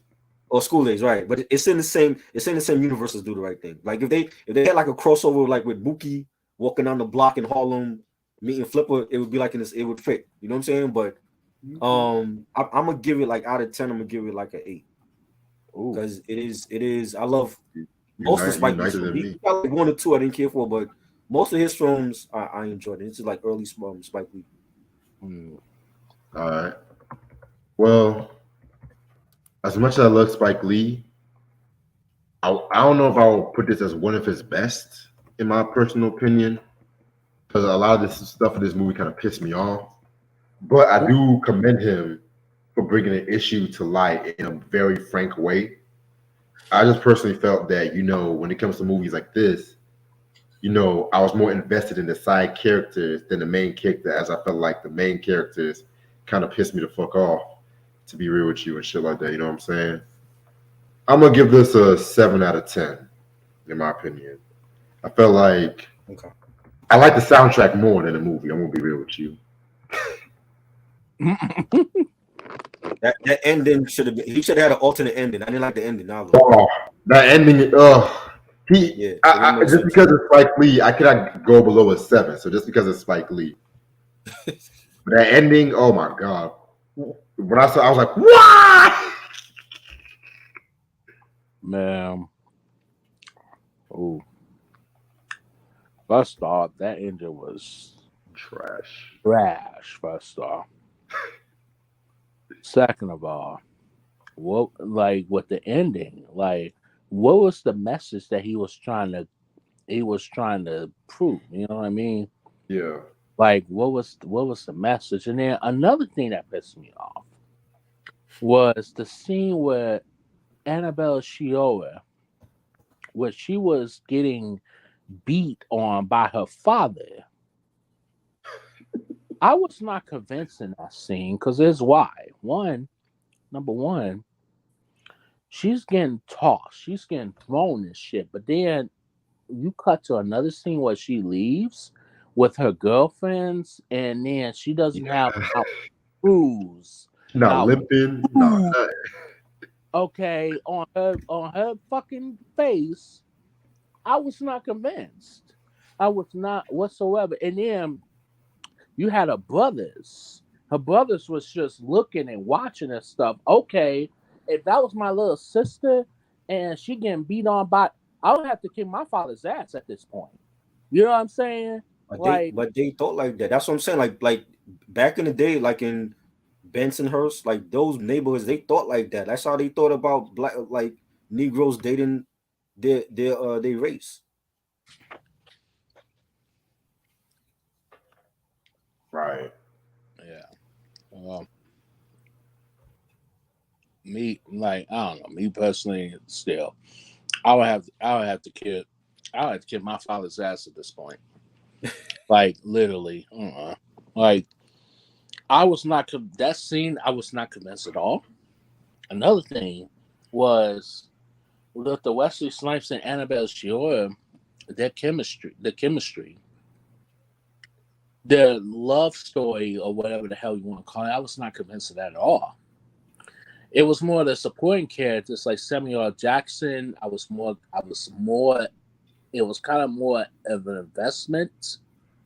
I thought Samuel L. Jackson, Halle Berry, Ozzie Davis. I thought all three of them should got Oscar nominations. I thought. Um, even the soundtrack. The soundtrack was great. The love story itself between Wesley Snipes and Annabelle Shiora, I was not convinced at all. And then Two, Wesley Snipes, a Negro with glasses and shit. Like, like, all right, I'm not convinced of that either. I'm not What are you convinced. talking about here? What? I'm not convinced. I'm What you sorry. mean? A Negro with glasses? Ain't you a Negro with glasses? Yeah, and yeah, I'm a Negro with glasses, but at the same time, Wesley Snipes. I mean, Wesley Snipes with the characters that he played, the characters that he plays. Uh-huh. Okay, the characters that he always or usually plays, convincing. This one, I'm not. I'm just. I'm sorry. It's just not. I am not convinced at all. I just. It's not. It's not convincing, and it's So not what? exactly What? 100%. Okay. What is it exactly? Are we talking about his performance in the film? Or are we talking about that you feel like you didn't have no chemistry with Annabelle? It's a little bit of both. Like I feel like the chemistry between him and Annabelle Shior, I thought wasn't that convincing. I was Right. not convinced. The love story between them two, I was not convinced at all.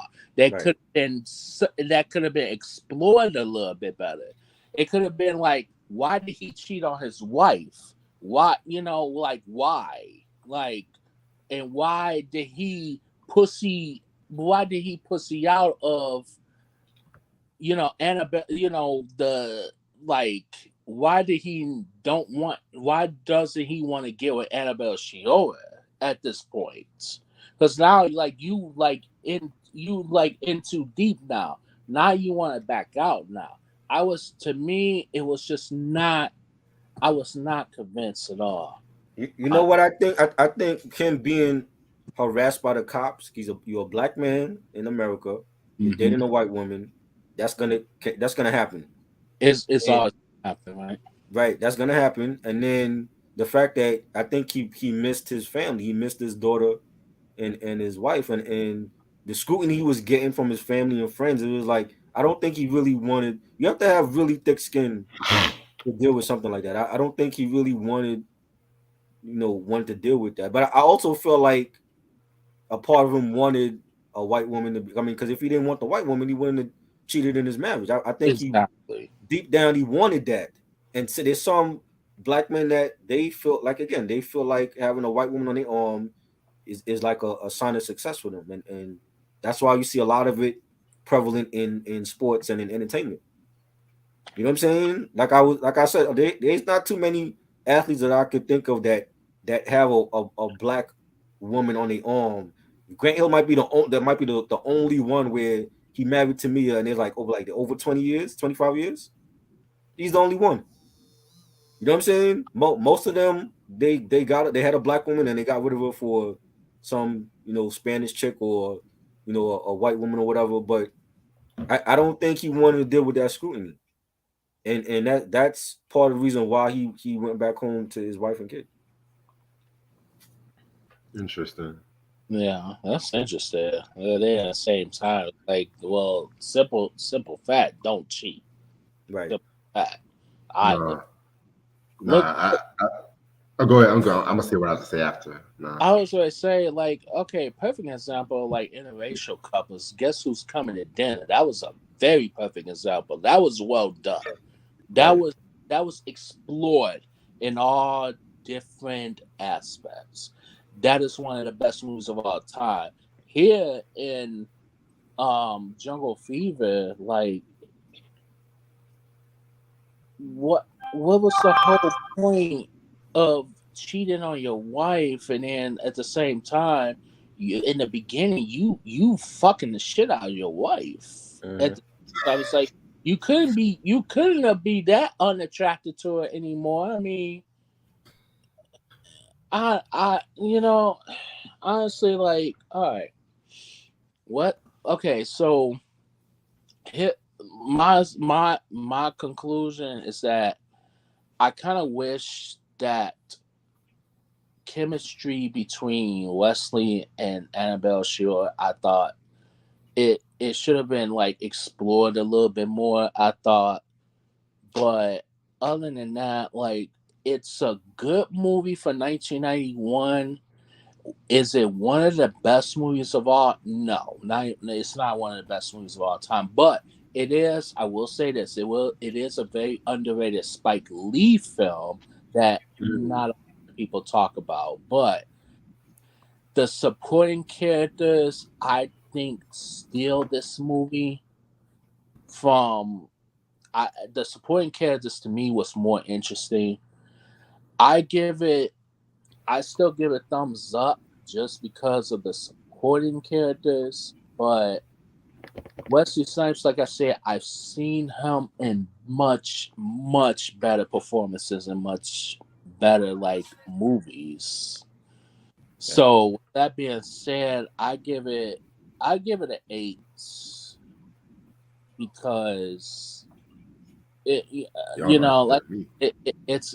a Spike Lee film. I love Spike Lee. I as an actor, I think he's kind of underrated as an actor, kind of.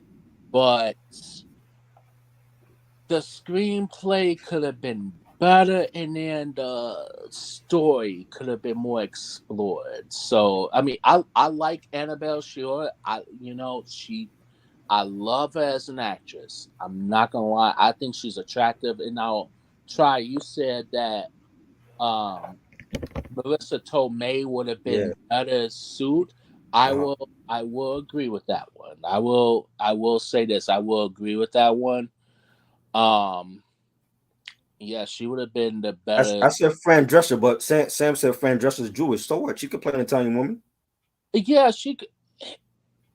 Yeah, she could pull it off. I mean, as long as her acting ability is great, she could probably pull it off. I mean, think about it. Al Pacino, he's Italian. He played a Cuban Scarface. Exactly, and So that's one of his best ever. what? Yeah, and that one he should have won an Oscar. He should have won an Oscar for that. Right. You know what I mean? Right. But like I said, I can't really say that Spike Lee in this one, did he miss his mark in some parts? Yeah, he missed his mark in some parts. But at the same time, it's just the supporting characters, I think, steal this whole movie. Otherwise, if it wasn't for Sam Jackson, Halle Berry, or Ozzie Davis, and all the supporting characters, even John Turturro, I give him props too. If it wasn't for them, I think otherwise it would have been somewhat of a disaster movie. I think so. With that being said, yeah, I give it like a mild 8 out of 10 stars. Just for the supporting work, I think. That's just my opinion. Respect. By the way, before we go in, Fran Drescher is 10 cents. What? He said Dartmouth said Fran Drescher is 10 cents. What the hell does that even mean? I don't know what that means. But she was good. Go check out that movie Stranger in Our House from '78 with Linda Blair. She's gorgeous in that film. For Fran Drescher? Yeah, that was like a whole film. You ever seen that where they had Linda Blair played like her family was like rich, and she had like a cousin that was like dealing with like family tragedy. The cousin came to live with them, and they found out that her cousin was a witch. Yeah, that was a good film. And Fran Drescher played the best friend of Linda Blair's character in that film. She was gorgeous in that film. I didn't know she acted that far back. Yeah. Wow. Yeah, Fran Drescher, I will give her that. She is attractive. I will say that. She alright.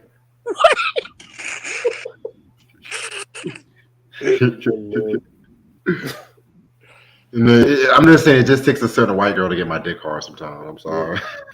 Yeah, I question you because you talk about you would run up in what's her name's DM, Lynn Whitfield DM, and Lynn Whitfield sexy. What you mean? From the Wayans brothers, the chick from the Wayans brothers. I'm like, what?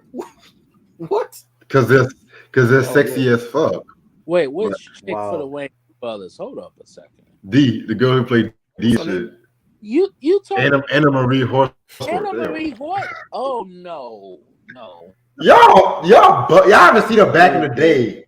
Back when she was on Amen. Yeah, back in the when she was day. on- Not she don't Back look like in the that day? now. Back in the day. She still look kind of good. What you mean? What? Oh my lord. I mean, okay. I like. Don't get me wrong. I like my chocolate chicks. I like them.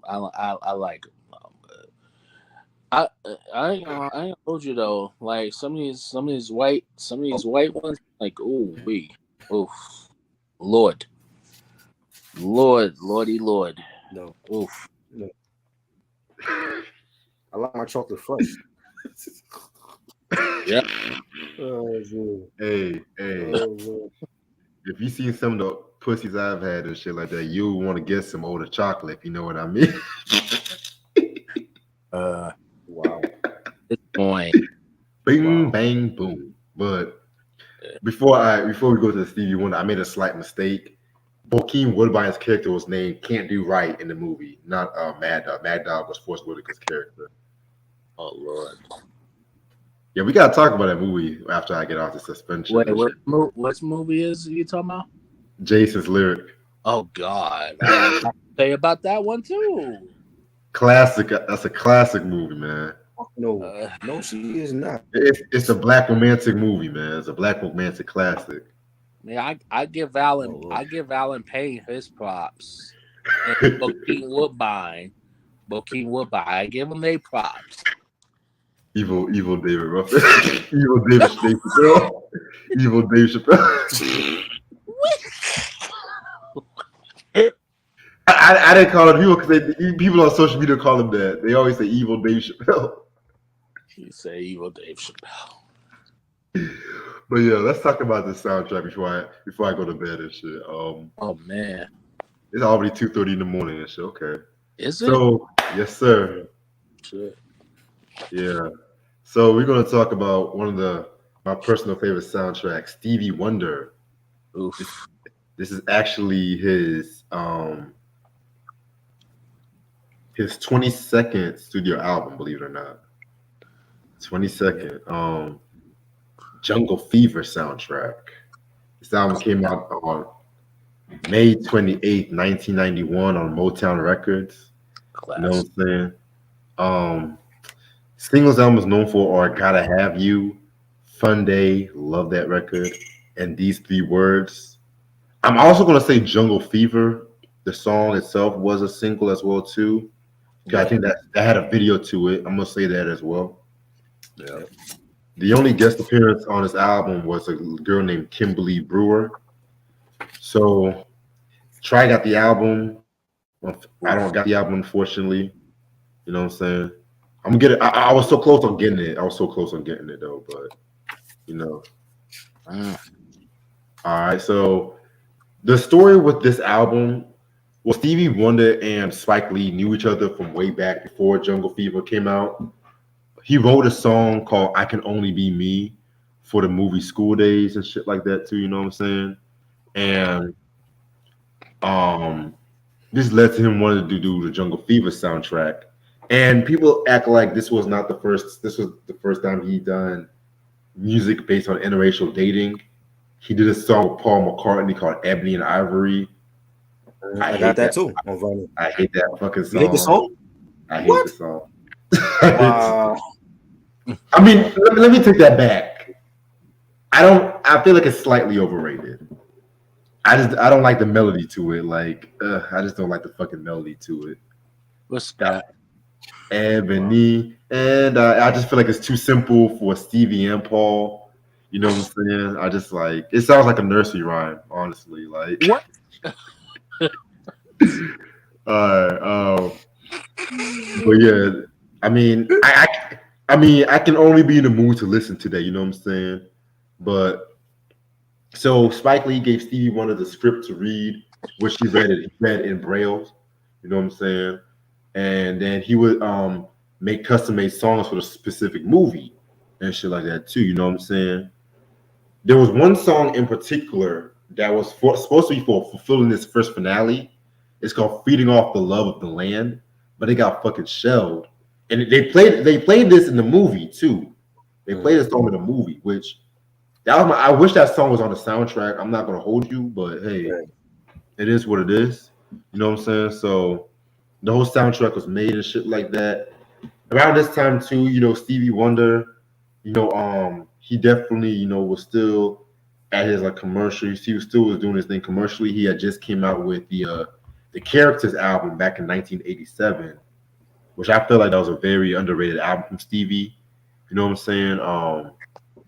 Yeah, man, he was getting Grammy nominations for that record too and shit too, But when I talk about that record, I'm gonna talk about that record. Try already showed you the album cover and the And I book. like it. It has like a little hip hop art going on here. Right. Yeah, because he had like a New Jack Swing sound on this album. Yes, I was sir. going to say the same thing you were going to say. It did have like Yeah, that. really funky. Yeah, Stevie was rapping on this one and shit. I'm just like, okay, MC Wonder, I see you, boy. You wonder. Somebody wrote his rhymes. Who wrote his rhymes? Was it Big Daddy Kane? I feel like Stevie wrote it on some real You shit. feel like Steve wrote it? Where? Yes, I did. Where? How was he writing it? Nigga, you can write in Braille too. What you mean? Oh, you know, What you mean? I never seen a blind man write, so I just wanted to know how he writing. Y'all need to start acting like this man can see low key. But yeah, so this album has 11 songs, and we're gonna start it off with one of my all-time favorite records, "Fun Day." This is a fun day. I'm not gonna hold you. When I first heard this record, it gave me Michael Jackson, "The Girl Is Mine" vibes. I'm not when it comes to like the It did? melody and the vocal. Yeah. Like if you listen to "Girl Is Mine" and listen to this record, you'll see what I'm talking about. I can And, see and, what. and every time I think of this song, I always think of Flipper, walking his fucking His daughter to girl. school. And, Yeah. Mm-hmm. yeah, his walking his daughter to school and shit like that. You know what I'm saying? I always get those vibes Yeah. and stuff. You know what I'm saying? Very, very, very great song. It's like one of those happy dappy songs that I can definitely fuck with and shit like that too, without it being corny. It kind of reminds me a little bit of Prince's "Strolling" from Diamonds and Pearls, which is like one of my favorite songs from that album. Right. This shit too, which also came out in 1991. You know what I'm Right. saying? So definitely one of my favorite tracks of this album. Cause this was like the calm before the storm. Like they should have played this during that scene that he was walking his daughter to school because he was making love Yeah. to mommy. And she heard them making love, and Mm-hmm. you know what I'm saying. I think she even asked him that at one point at the kitchen table, or, all Right. that, and things were happy. He was happy. He had a happy home until he went and messed it up. So it gave me that. Told him some It, vanilla. right, it gave me those vibes when I was hearing that. You know what I'm saying? Like he's playing the harmonica on here. He got some pianos, and it was real jazzy. Yeah, this was a good song. A lot of these songs definitely gave me vintage Stevie, like classic period Stevie vibes and shit, which I love. Yeah. Yeah. Oof, I'm just getting chills. Oof. Yeah, this was a very good song, though.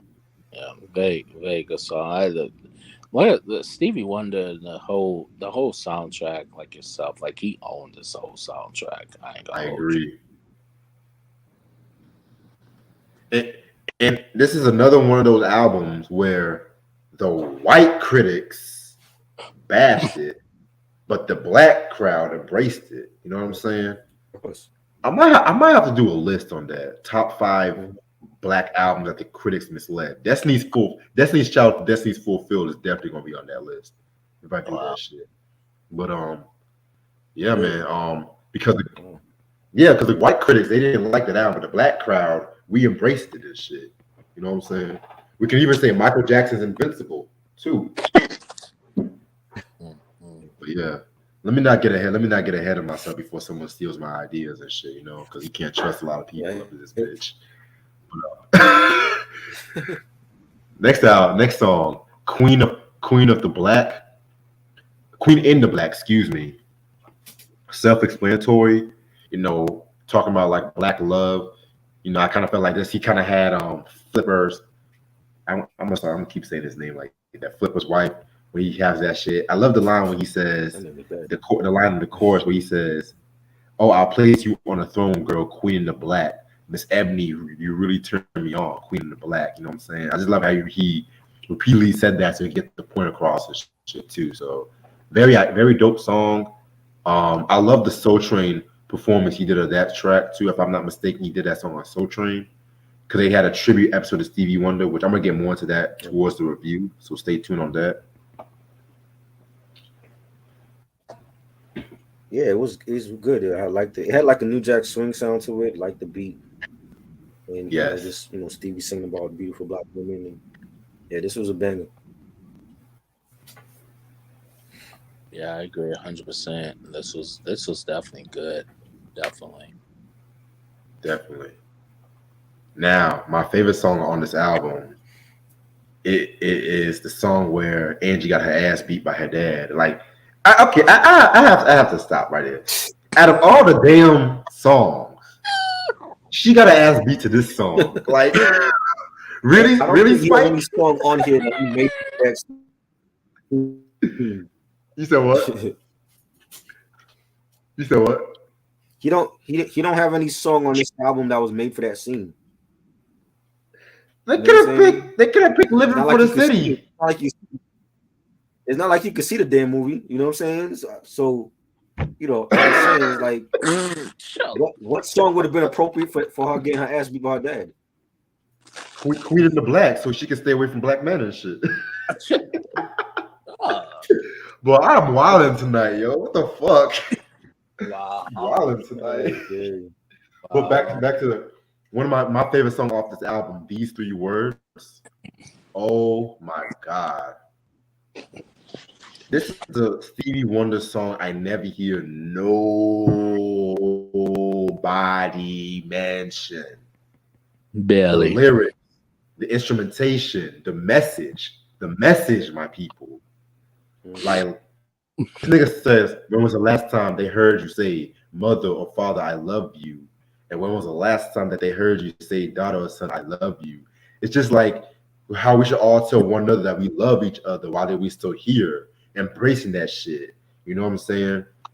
And I love the fact that, towards like after the second verse, it's where his vocability shines and stuff. You know what I'm saying? And then he's just screaming those vocals, but still keeping it in tone. You know what I'm saying? I love everything about this record, in my opinion. The Soul Train performance of this record, where he was wearing that fucking, I think it was like a blue kind of like blazer and shit like that. He had all them sexy Soul Train dances in the background, singing his show and stuff like that. This was like after he did that little medley. If y'all can find that tribute to Stevie Wonder episode on YouTube, watch that shit. One of the best episodes ever, but classic song. And I still can't believe Angie got her ass beat to this song and shit too. So Right. it's like, you messing with a nigga. Right. I was pissed. These three words. I was pissed. Shit, I was laughing. Wow. Just for the absurdity of just picking that particular song. Hell, they play "Living in the City." They could have picked that song and shit like that. I'm just saying. They played Janet Jackson again 8,000 times. Thanks to John Singleton and shit for "Poetic Justice." You forgot there was other songs on the soundtrack. Wow. Yeah, they could have played Magic Stick, but it wasn't out at that point. So.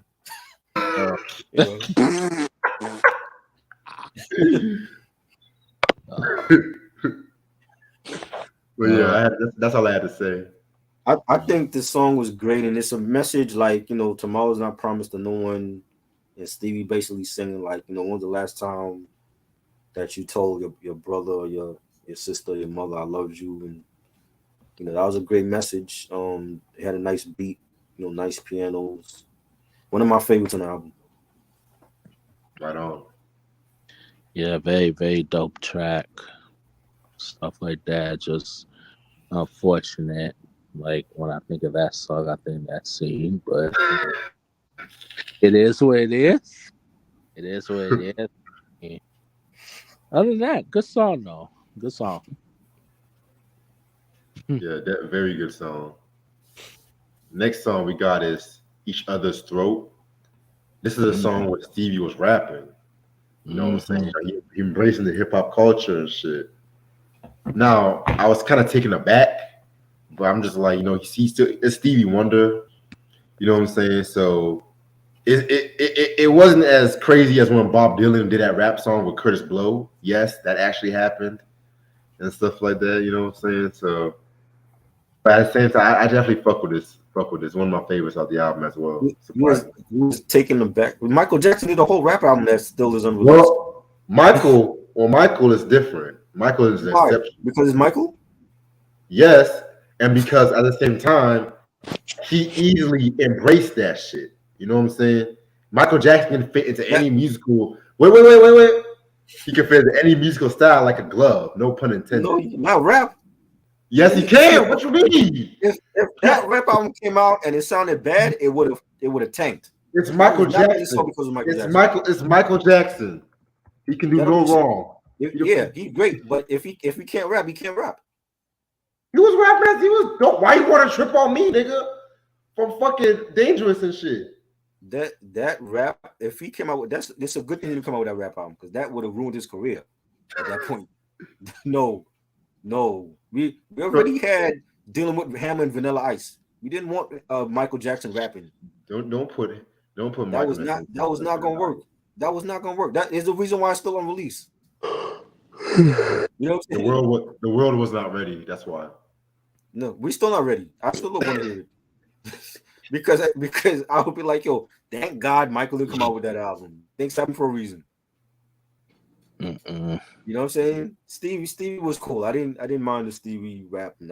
It had a New Jack's beat to it anyway, so I thought he fit right in with it. So I like this song. Yeah. It was fair. I mean, it was pretty solid. Yeah. Alrighty. Next track, If She Breaks Your Heart. Now this was sung by Miss Kimberly Brewer. You know what I'm saying? Stevie's also on the chorus as well too. This was a nice little ballad. Songwriting wise, Stevie definitely did his thing on this one. You know what I'm saying? So yeah, this was pretty solid. I think Stevie needed to be more on this song. It didn't feel like a Stevie song. It felt like he was, introducing a new artist at that time or something. Hey, he probably was, man. Shit, she probably was next to the Gary and shit. Did she ever come out? You said what? Did she ever come out with anything? Yeah, I think she came out with a few songs or albums. I think. Oh.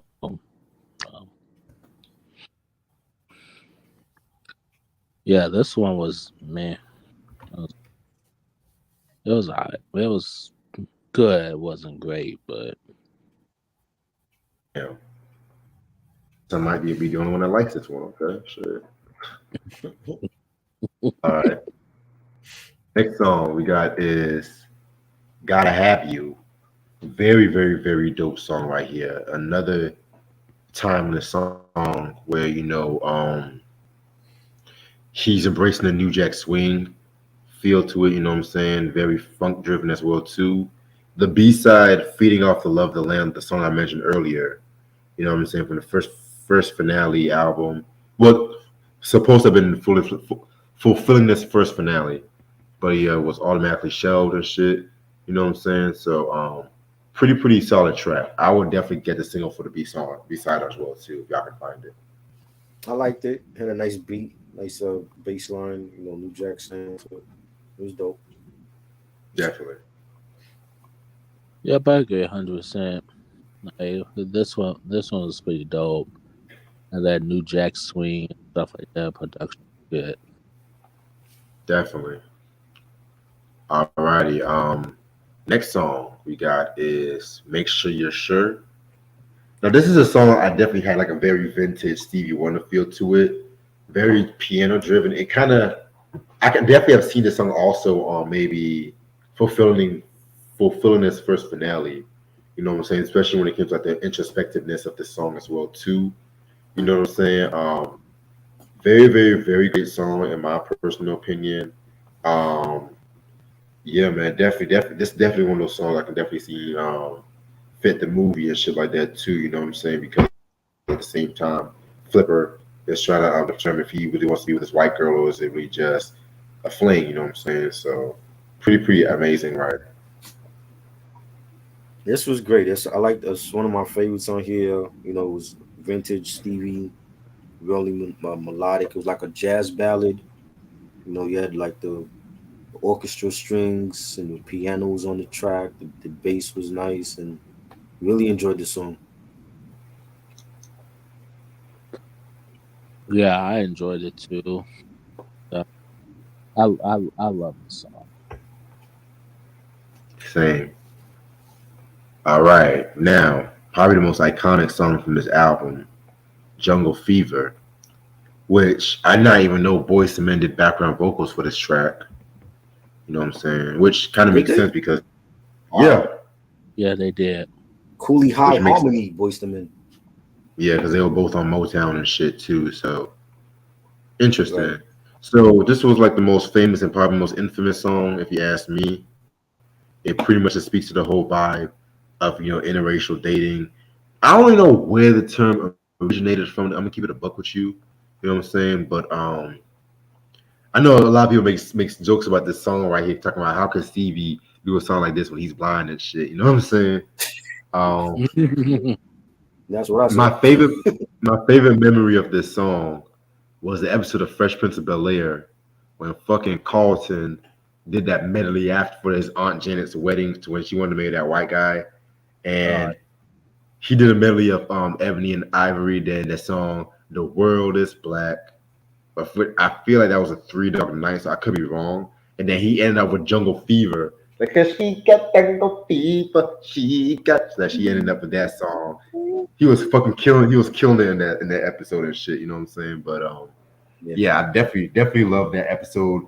Love the song too. I definitely don't never get tired of hearing it.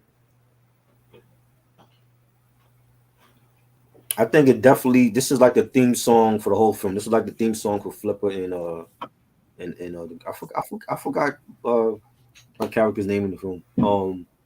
It Angie, was basically like, huh? Angie. Angie, right? This is like their theme song that basically sums up how they were feeling. You know, like when you hear the chorus and he's saying,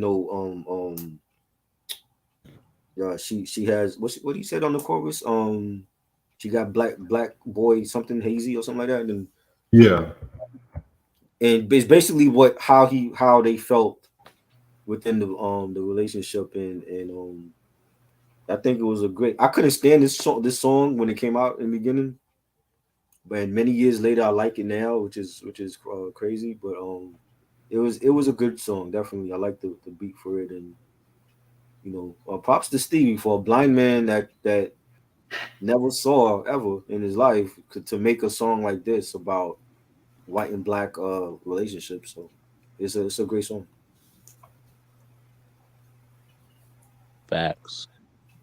Um, I I like it. This is like one of my favorite songs off this soundtrack. Honestly. Um, yeah, the production was good. Yeah, it kind of sort of had that New Jack swing. Esque. So yeah, I love this one. One of my favorite. definitely. Alrighty. Next track number 9. I go sailing. Um, Another song I can easily say it definitely had that vintage classic period Stevie Wonder kind of sound to it. You know what I'm Yes. saying?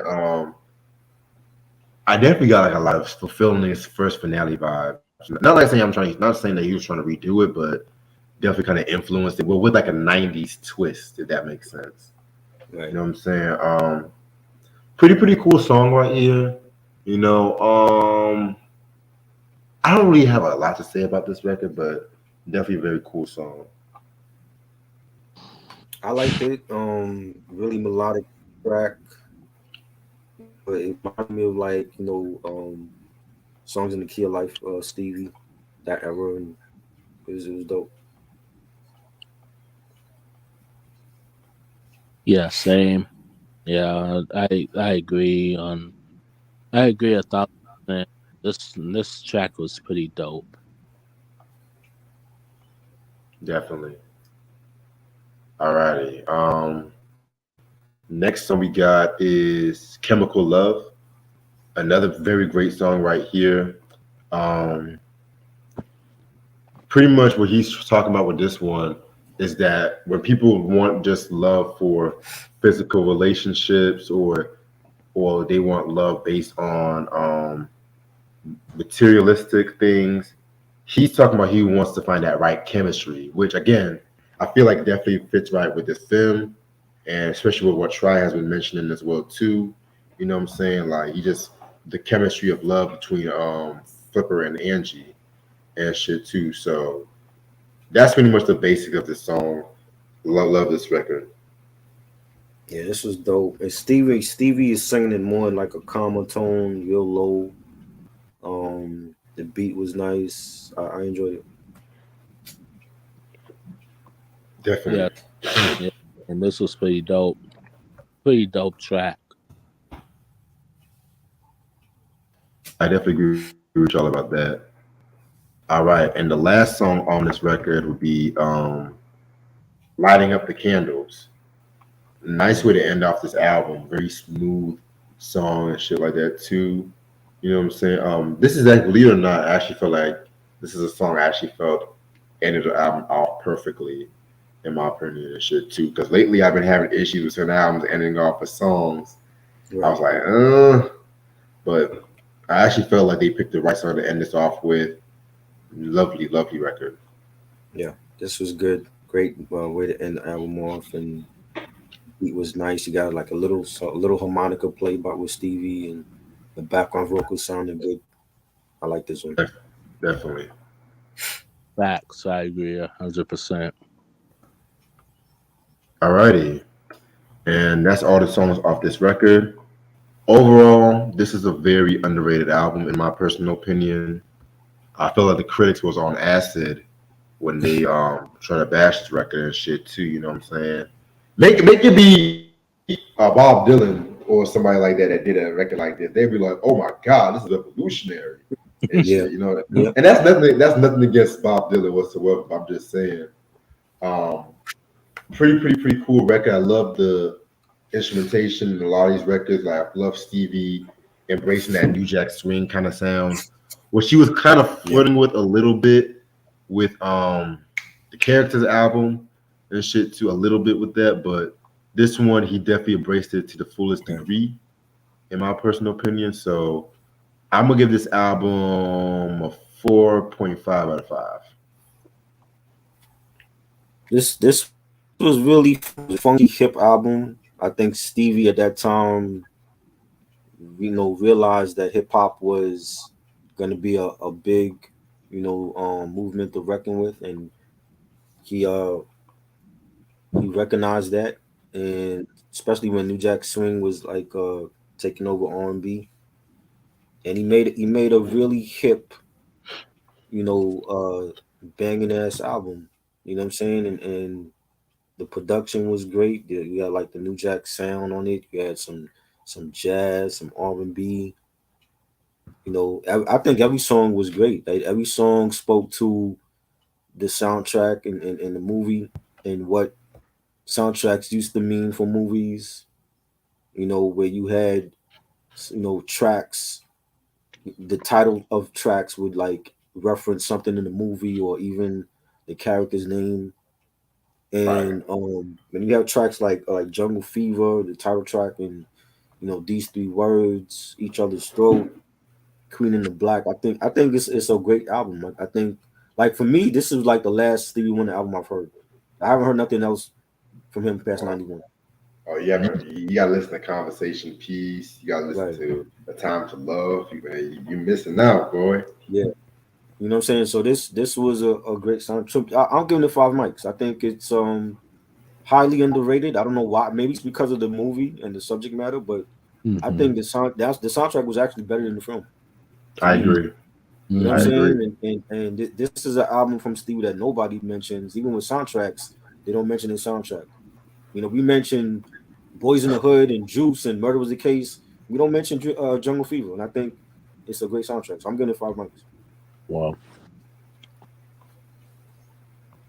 the production was good. Like the New Jack Swing, like I love it. Stuff like that. I give it a 4.8 out of 5 in my honest opinion. Very It's good. definitely one of Stevie, I think one of the most underrated albums in my opinion. Definitely. All right, y'all. I'm about to actually end this video off right here because it's about to be 3 in the morning and I got to be up at least about 9-ish to handle some business. This has been a fun ass review. This out of print? This album's Yeah. out of print, right? It's out of print. Out of print. Get it on eBay. Yes, this is. I like the conversation we had on this album and the movie as well too. Mm-hmm. Yeah. So tomorrow is going to be a surprise review. I'm not even going to say which review we're going to talk about. You know what I'm saying? Also tomorrow I want to pre-record the Power Book 2 Season 3 thoughts. I want to do that sometime after I get off work. You know what I'm saying? After we do this review tomorrow. Okay. I'm off on Monday and Tuesday. I actually have a day off. Wow. After 2 weeks, I have a day off. Wow. I can't believe it. That's all. I feel like having a fun day myself and shit. You know what I'm saying? You gonna go bang a white woman now? You know, I'll probably have a top me off. You know what I'm saying? Wow. You know, Oh. some white woman I can just let give me head. Honestly, you know. Oh man. But yeah, but other than that, Tuesday, our artist Sunday is going to move to Tuesday at about 8:30 p.m. because Ashley's going to join us. She said she might come a little late, and she said if she is late, we can start without her and shit like that too. So we're going to do Mariah Carey's Daydream. This is actually a keyword re-review, but I did not like that review I did years ago, so I have a greater knowledge on this album than I did years ago. You know what I'm saying? And this is now we're now getting into the good shit. That's all I want to say. Oh, now I get into the good shit. Wait till the bad shit happens. You gonna have your greater knowledge then? Trust me, I got it all right here. Got it all right here. Wednesday, this is another surprise review. I just realized I never done a review on Poverty's Paradise, but since Try mentioned this record from Naughty by Nature, I wanna give Nature's Fury another chance. Okay. Nature's Fury. Eventually, I want to talk about Poverty's Paradise. I'm going to eventually talk about that, but yeah, you got me thinking. You got me. That's the only one I don't got yet. I need Poverty's Paradise. That to me is their last good album. Oh wow. Yeah. See, I got. This is the only one, and the Anthem Inc. This is the only one I'm missing, and the one for the new style and shit too. So and that one, yeah. Yeah. So the interesting. And mind you, this was on Arista Records, aka Crypt Keeper Clive Davis. Oh, Lord. You know what I'm saying? Y'all know about Crypt Keeper Clive Davis and shit. I might put that in the description for that review. Mind you, this is the only album on Arista Records from Naughty by Nature. So that should tell you something. Yeah. Oh, damn. That should tell you something. Ooh. But also on Wednesday, it's going to be our very first reggae review. We're going to talk about Bob Marley Catch a Fire album. No, actually, scratch that. Thursday at midnight. Yeah. And then Saturday is going to be Capadonna's The Yin and the Yang album. And I'm also going to do the part 2 of the vinyl recap. Yeah, that's why I'm doing the vinyl recap with that album. Are we getting Cavace for that or no? We bringing Cavace in for that one? I'm trying to bring Cavace, man. I'm already on it. Because I can't wait to see what he has to say about this record. It might be a Wu-Tang trash review. It might be. Like I said, when we get to the pre-8 diagrams, there might be some records that might be trash reviews. Yep. This might be one of the worst ones we might talk about from the Wu. I'm sorry. Wow. But so this week's gonna be very interesting when it comes to reviews. I'm still on suspension until June 12th, I believe. I'm trying to finish up 3 videos before suspension. I'm trying to, since YouTube wants to fuck up my shit though. But hey, I didn't do nothing wrong. I just showed the white girls titties and shit. That's all I did, bitch. But see, I'm talking about interracial relationships. I know these white girls. Say that too. Yeah, she ain't that cute anyway. I'm sorry. I mean, I like the album though. I like the album somewhat, but I can't talk about any of her other albums because I feel like YouTube might be on some bullshit. That's great. Let's say what's the trouble. Especially first time for fucking soap operas. Yeah, fuck that shit. But hey, you learn something new every day. You learn something new every day. But this has been a fun review. Again, I do apologize for me running late. My coworker came hella late, so I do apologize in that part. Yes. I just don't like motherfuckers rushing me and shit. You know what I'm saying? like I can control when my coworkers get here and shit. But okay. All right. But other than that, I'm gonna definitely see y'all tomorrow. When we talk about what this time is the surprise review tomorrow again? midnight. Midnight. So you just want me to just label it surprise review and don't give the title or anything? Labor surprise review, yes. Okay. Favorite And- Shalimar song? Night to Remember. This is for loving you.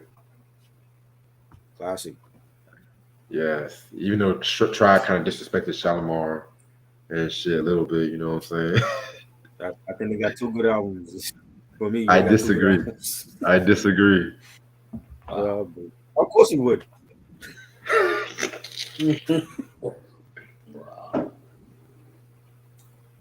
All right. So thank you so much for this review. I will see y'all tomorrow. Peace. Peace, Mike. Peace, Try. Peace.